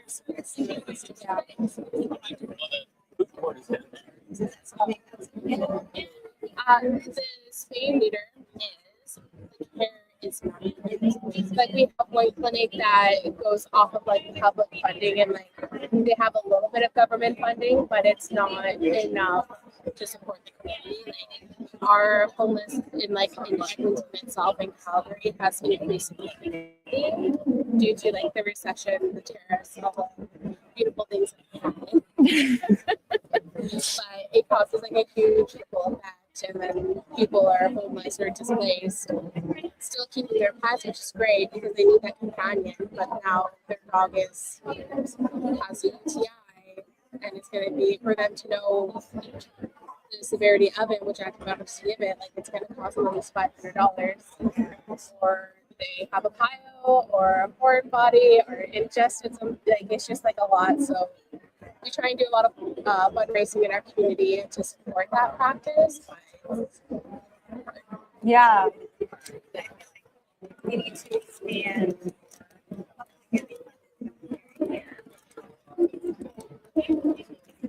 They don't remember the society things are absolutely their person is. Yeah, and right now we're finding a lot of veterinary schools. Students aren't graduating with enough certain experience that have been Yes. And for us at our practice, we put them through a lot of training so that they can do like a foreign body, a spay, like they can go and be part of our task force. So because we have a task force that goes to our reservations. Yeah, your First Nations place. Yeah. I was like, well, their community. Yeah. So it's like to get them exposed to it, right? But a lot of new grads don't have the exposure to surgery or really a lot of client communications. Like I feel it's a huge gap that because they're coming into other clinics for their externships and they're so discomfortable to talk to clients. I'm like, how are you getting through school? This is going to be a huge part of what you do day to day. Yeah. So we would like to see veterinary schools that, especially those like funded by providing access to your veterinary students, being practice the guidance of experienced veterinarians, practice communicating with clients and doing these so they graduate. But we're finding a lot of vets still like to methods. Just supply these options. They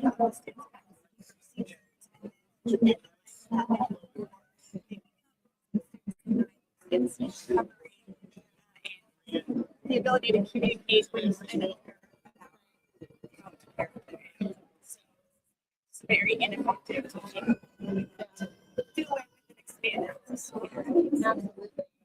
If anything, it's like bring in more externships, send them out to like longer periods so that they're going into shelter medicine, daytime practices, and doing space, following alongside for them to do foreign bodies or any type of emergency surgery or GDV, so that they learn that and they start having those conversations. But no one wants to take the time to get them to communicate, which is a struggle. And like I'm very proud of our doctors like being very supportive and mentoring to the students because we do push them to like this is you're gonna come so we have this conversation.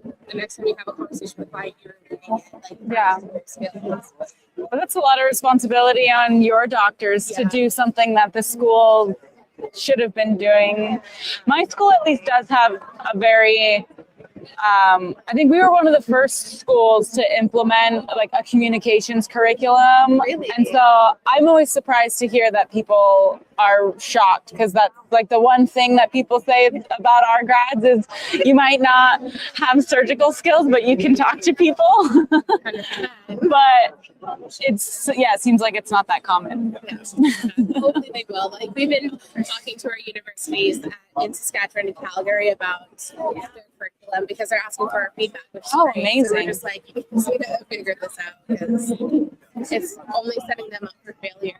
They're going to leave the industry in 5 years because it's too much stress for them, or even as soon as they graduate. Like we have one new grad that we know of that just she graduated, she finished 6 months later, she's gone.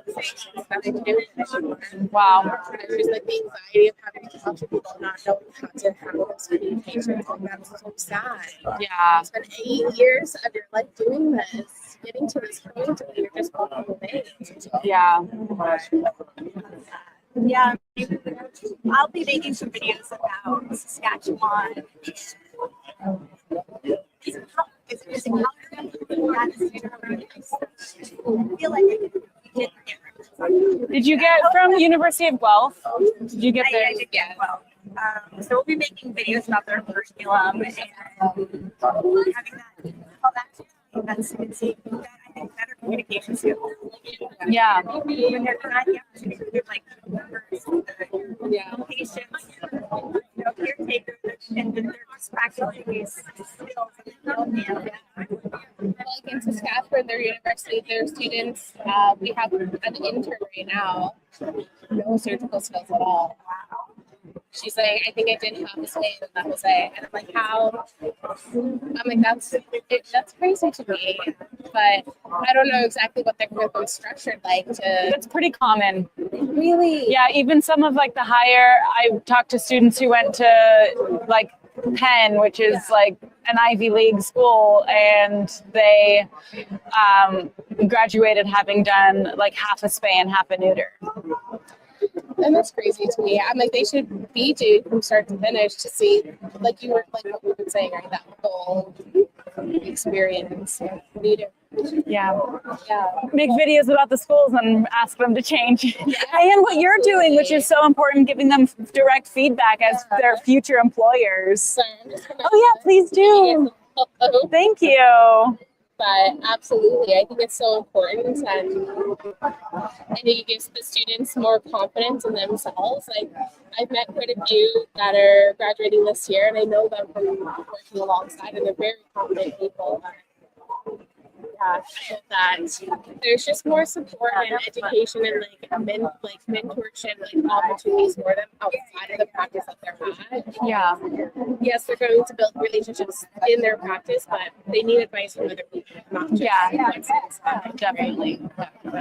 Thanks for the conversation. Yeah, thank you so much. Thank you. Nice to meet you too.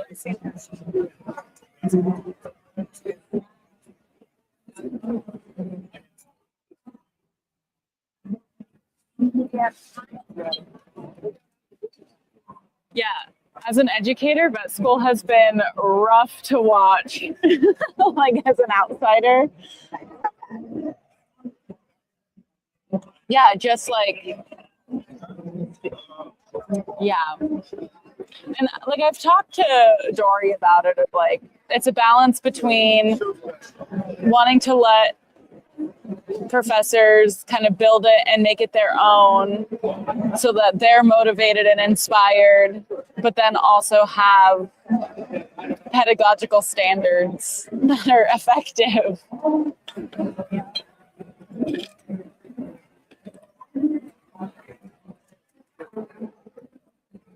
But I think my school does a great job with our communication simulation lab. Was that low-cost I haven't thing there this whole yeah, I think so. I haven't gotten to talk to them yet though. See what they're doing. Exit maintenance or where they're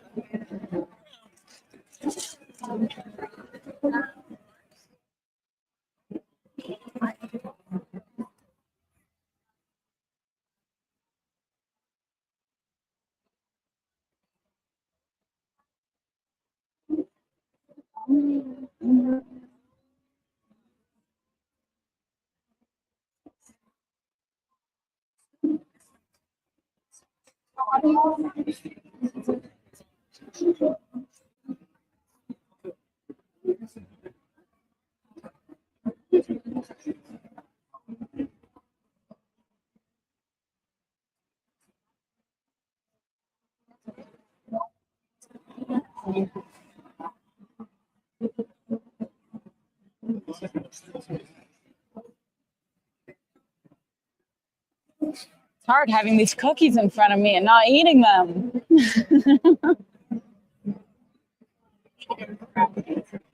Yeah.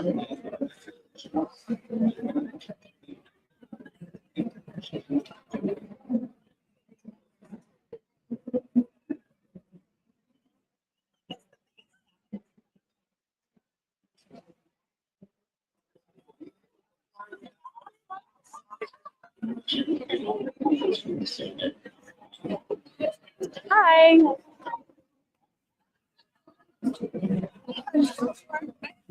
We are honor of veterinary advocacy organization. So we bring together veterinary professionals support staff to support various animal advocacy. Are there any animal issues you are concerned about? All of them. Yay! So we support like veterinarians against brachycephaly, which we really wish we had like vet techs against brachycephaly. Yeah. It seems like support staff are really, passionate about that. Yeah, the fur industry is awful. That is true. And have you heard of ventilation shutdown? This is a practice. Thank you. Do you mind if I scan your bag? Common method of mass exterminating animals during this avian influenza outbreak.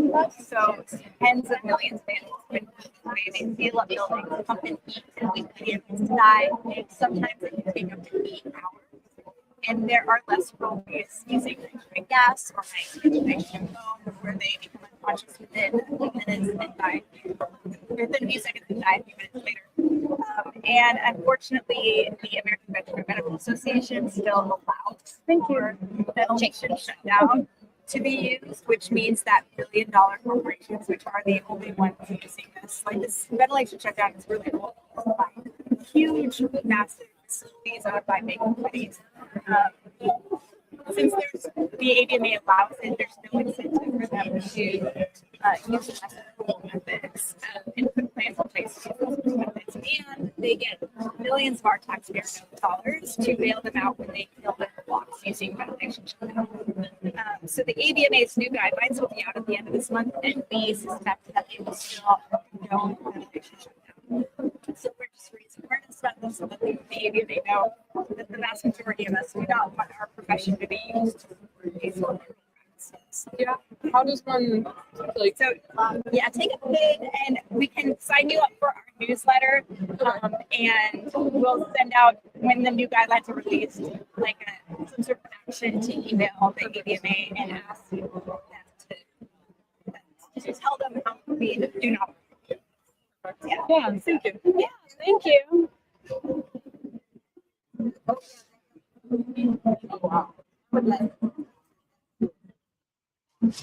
Hello. Have you heard us before? We are a nonprofit veterinary advocacy organization, and we bring veterinary professionals together to support these animal protection options. Are there any animal issues you are particularly passionate about? So I volunteer for the team for the SPCA, and then I also volunteer there is working too. So, so I do look at the bills and legislation that is coming up, and also in Oregon as well. So, which ones are you thinking? In Oregon right now, there's a bill to actually ban foie gras. So that's something. Yes. That's not Oregon. That was actually county. Yeah, it might have been county. Yeah, so it was county, and he's that's the 4th district, and I emailed him and thanking him for putting that. Oh, yeah. So what do you? So some of our big issues are we believe a lot of veterinary students aren't graduating with enough surgical experience. Surgical experience.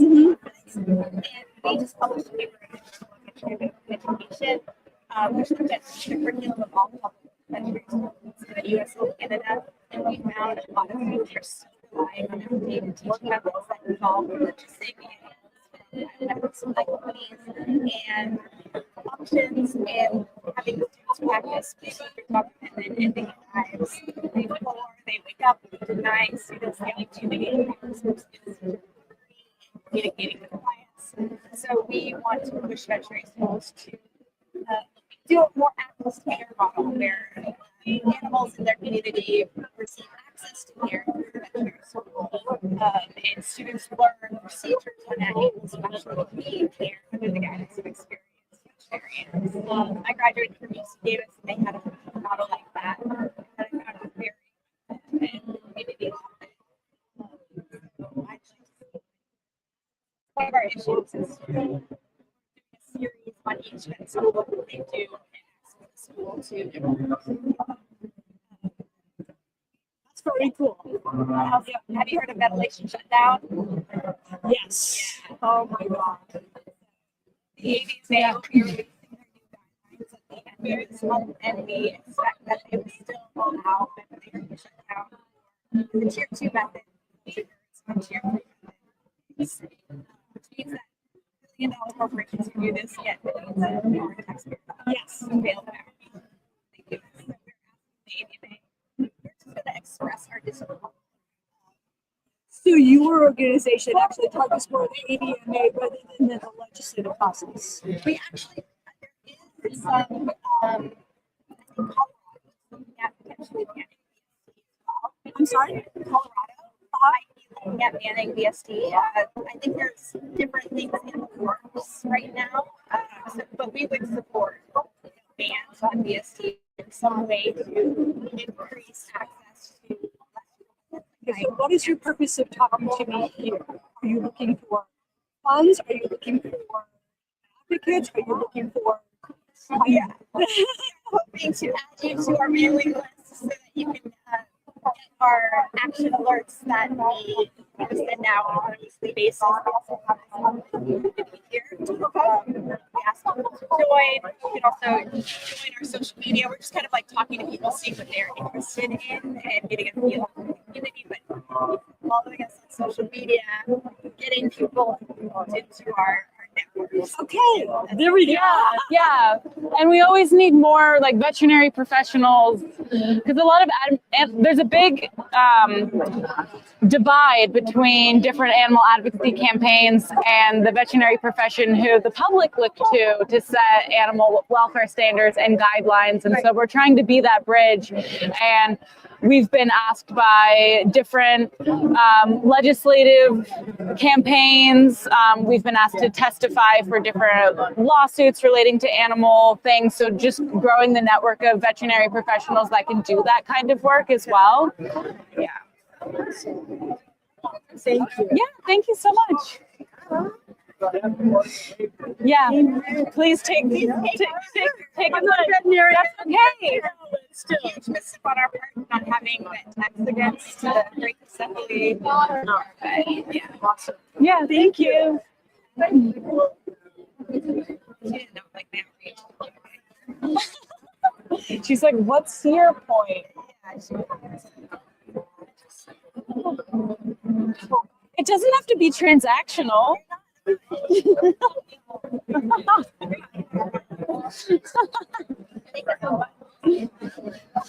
We're here to give you stickers. That's our whole purpose in life.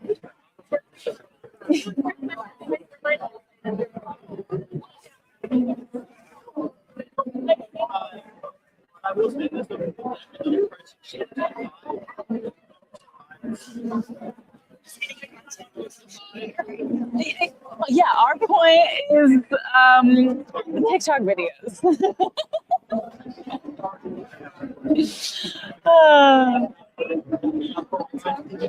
No, stop it.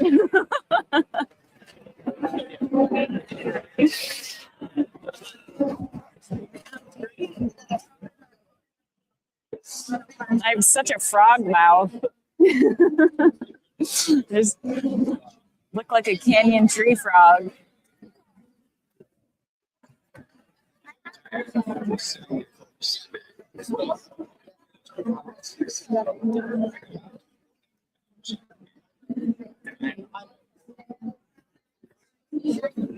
Super interesting.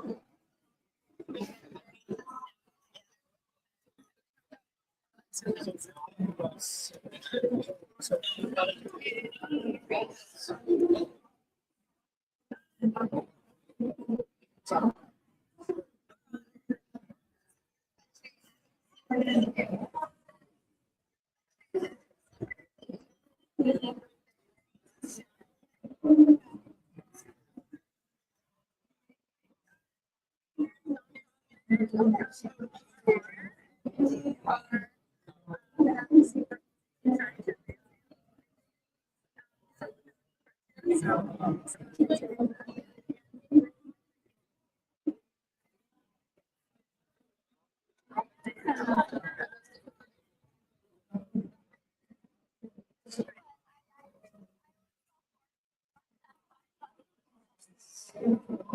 It's always good to watch back and be like, I need to move less. Stop touching my face. Sit on my hands.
Probably.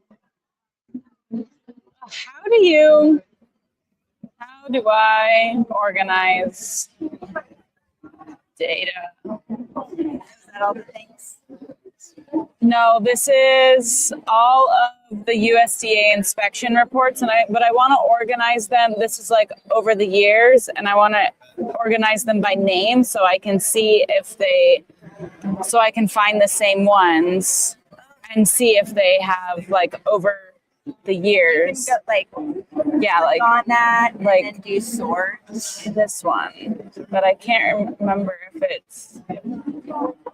it should be in. You go to edit. or view. It should be in one of these. Here. Sort.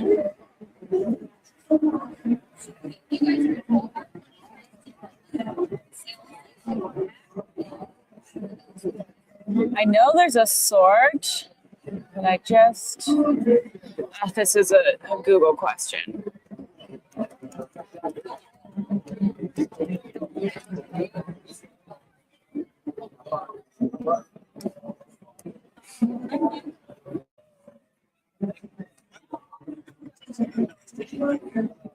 Or like,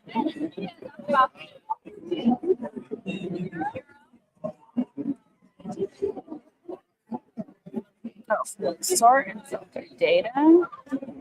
Sort and filter. He's a hunter, and I am all for not hunting. Thank you so much. I know my shiny time dog is gonna love it. I just don't know how I can.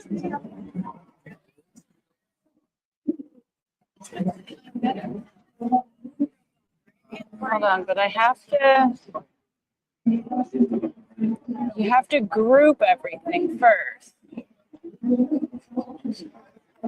Yeah. Group and then sort.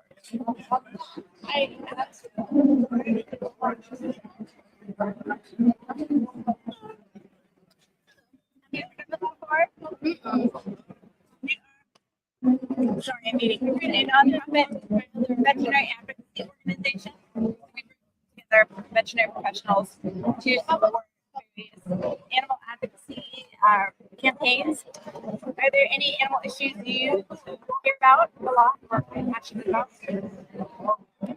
Not that I can think of off the top of my head. Do you mind if I scan your badge as well? Are you a veterinarian or? No, I'm a vet. I think I work. Amazing. Mm-hmm. Oh, where do you work? I work at Wild Florida here in Florida. What's that like? Very nice. I love it.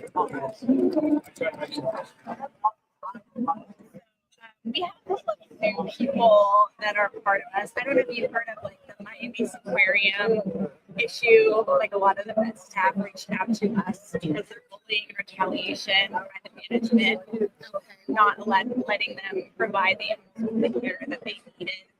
So we helped support a lot of the vet staff there who were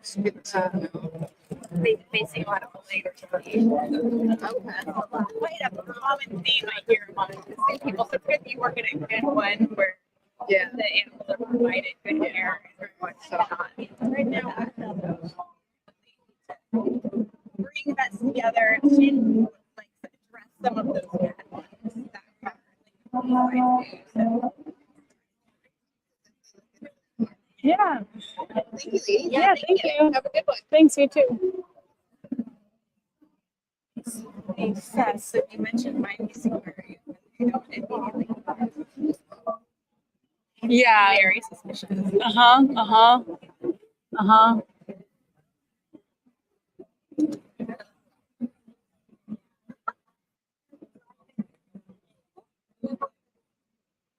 I mean, some people just also live under a rock and don't know. You would think that in the zoo world you would know that that was going on, though. Yeah. Well, if you are in Florida, yeah, you could. If you don't acknowledge it, you're probably the bully. Yeah. You don't realize it's a problem. You're probably you probably are the problem. If you don't realize the patriarchy is a problem, you're probably a victim. Yeah.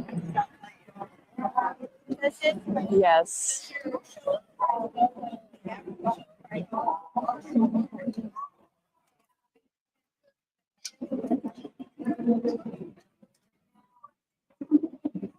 Oh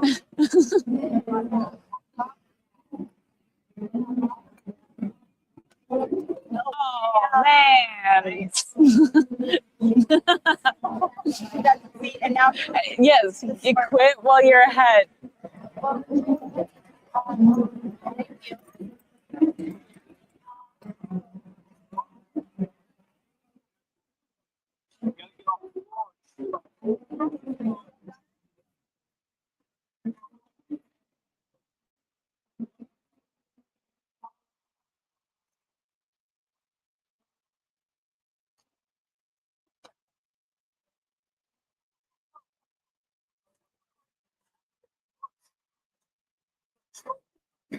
Okay, there has to be a way to keep things though.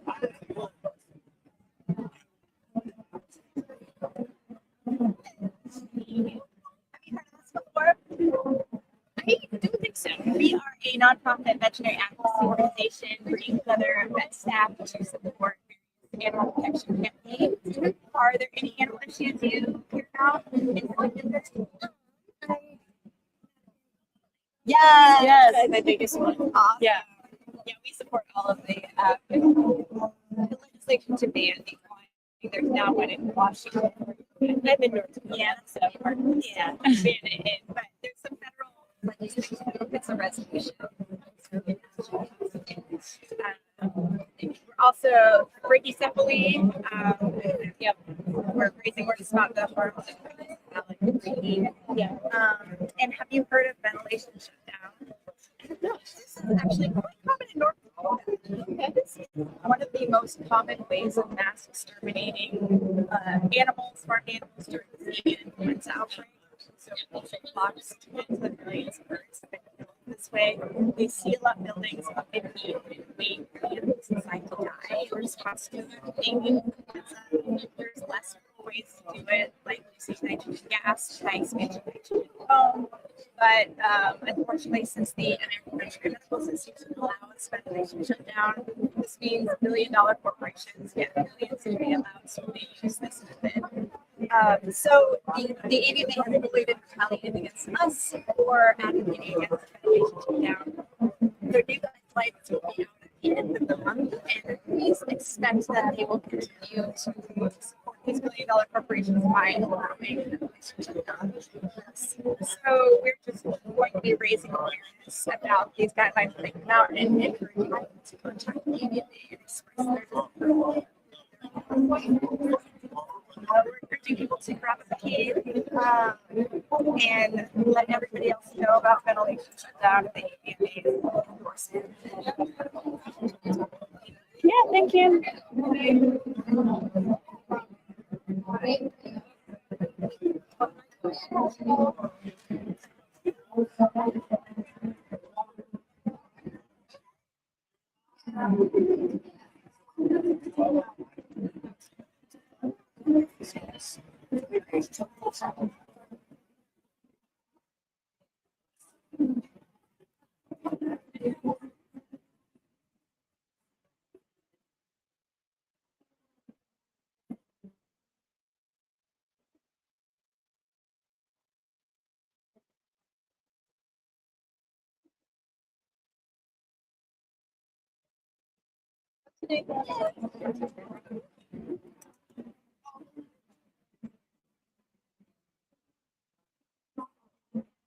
Is there like a way to right click and sort? Yes. Yeah,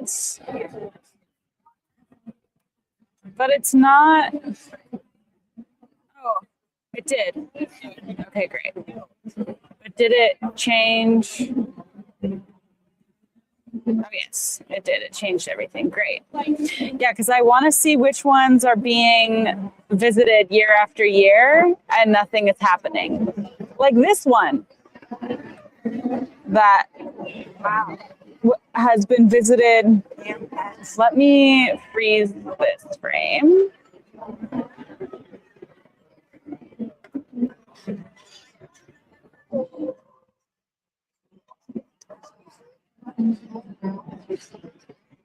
Class B dealer, they have gotten a critical 1, 2, 3. Oh, some of them are repeat dates, but 5 different visits they've gotten a critical. That's crazy. Yeah. So then we can look. So that's that, and then then we go to this inspection report and we find them. We find their name or their registration number.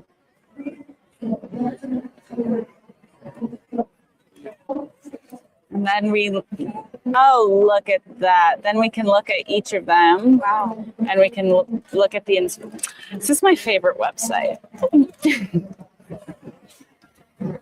Oh, I read about, yes. They didn't let APHIS in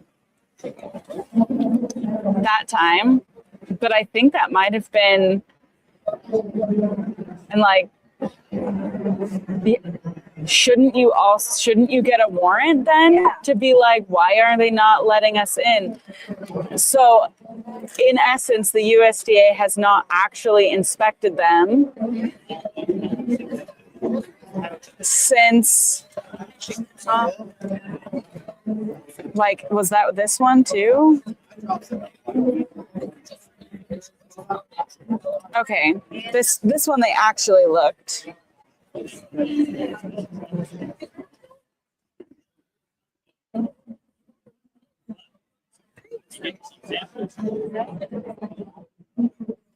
They have a hyena. Wow. They did in 2014. Yeah, these are. I'm trying to compile everything because I just want to go thing by thing and show how the USDA doesn't do. I don't know if I should house it on our honor or if I should make a separate website that like specifically just addresses all the USDA APHIS inspections and like. Yeah, what I want to do is go through each of these and cite repeat offenders first. Like this one, why is this place still? Oh, there's the Miami Seaquarium one. That's the USDA report that you have on the website. I read that one. But yeah, like why are they going multiple times, finding multiple different infractions and not doing anything about it? And then because you can also look them up and see if they're still licensed. Like you can look up licenses. We can just export all of those. No, all of them, all licenses. And you can see when their license expires and be like, why do they have a license still? Yeah. So, where do you go to school? I go to Timber Creek High School. Oh, nice. You wanting to go to vet school? Yes. Nice. I'm a fourth year vet student.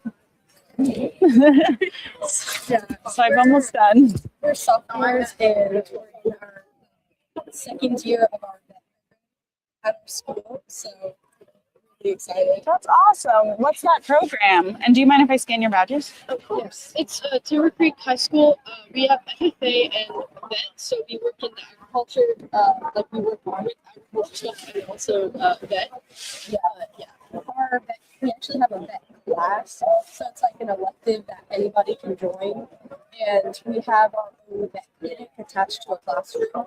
We have donkey daycare, so our teachers bring in they bring in their dogs. And we basically like rotate every week. So we'll like have the groups and we basically dress up in scrubs and we do all the stuff. And we also learn how to stitch, we learn about sutures. Oh, awesome. That's an awesome program. Yeah, it's really fun. What kind of vets do you want to be? Avian. Oh, cool. I work a lot with birds. I have 9 birds right now, and like that's like my dream is to work with them. Specifically waterfowl. I have ducks and chickens, but I want to work with ducks and swans. Oh, wow. That's awesome. I want to work with either equine, but I also really want to go into nutrition. So it's like how it's up in the air. Both really needed. And Indian. I mean, all vets are needed. Still up in the air. Yeah. Amazing. I mean, veterinarians, we are the voices for the animals and we are trusted professionals. And so when there's animal protection campaigns, when veterinarians are supportive of that help protect animals. So, yeah. Thank you. Yeah, thanks. Thank you. Good luck. No, it's okay. I know, I almost did, but I was almost like, maybe I should just suggest going to Crow. Yeah. So they're now on our list. Yeah. Hi. I know. I don't want to traumatize the young children. We had stickers. Okay. Yeah.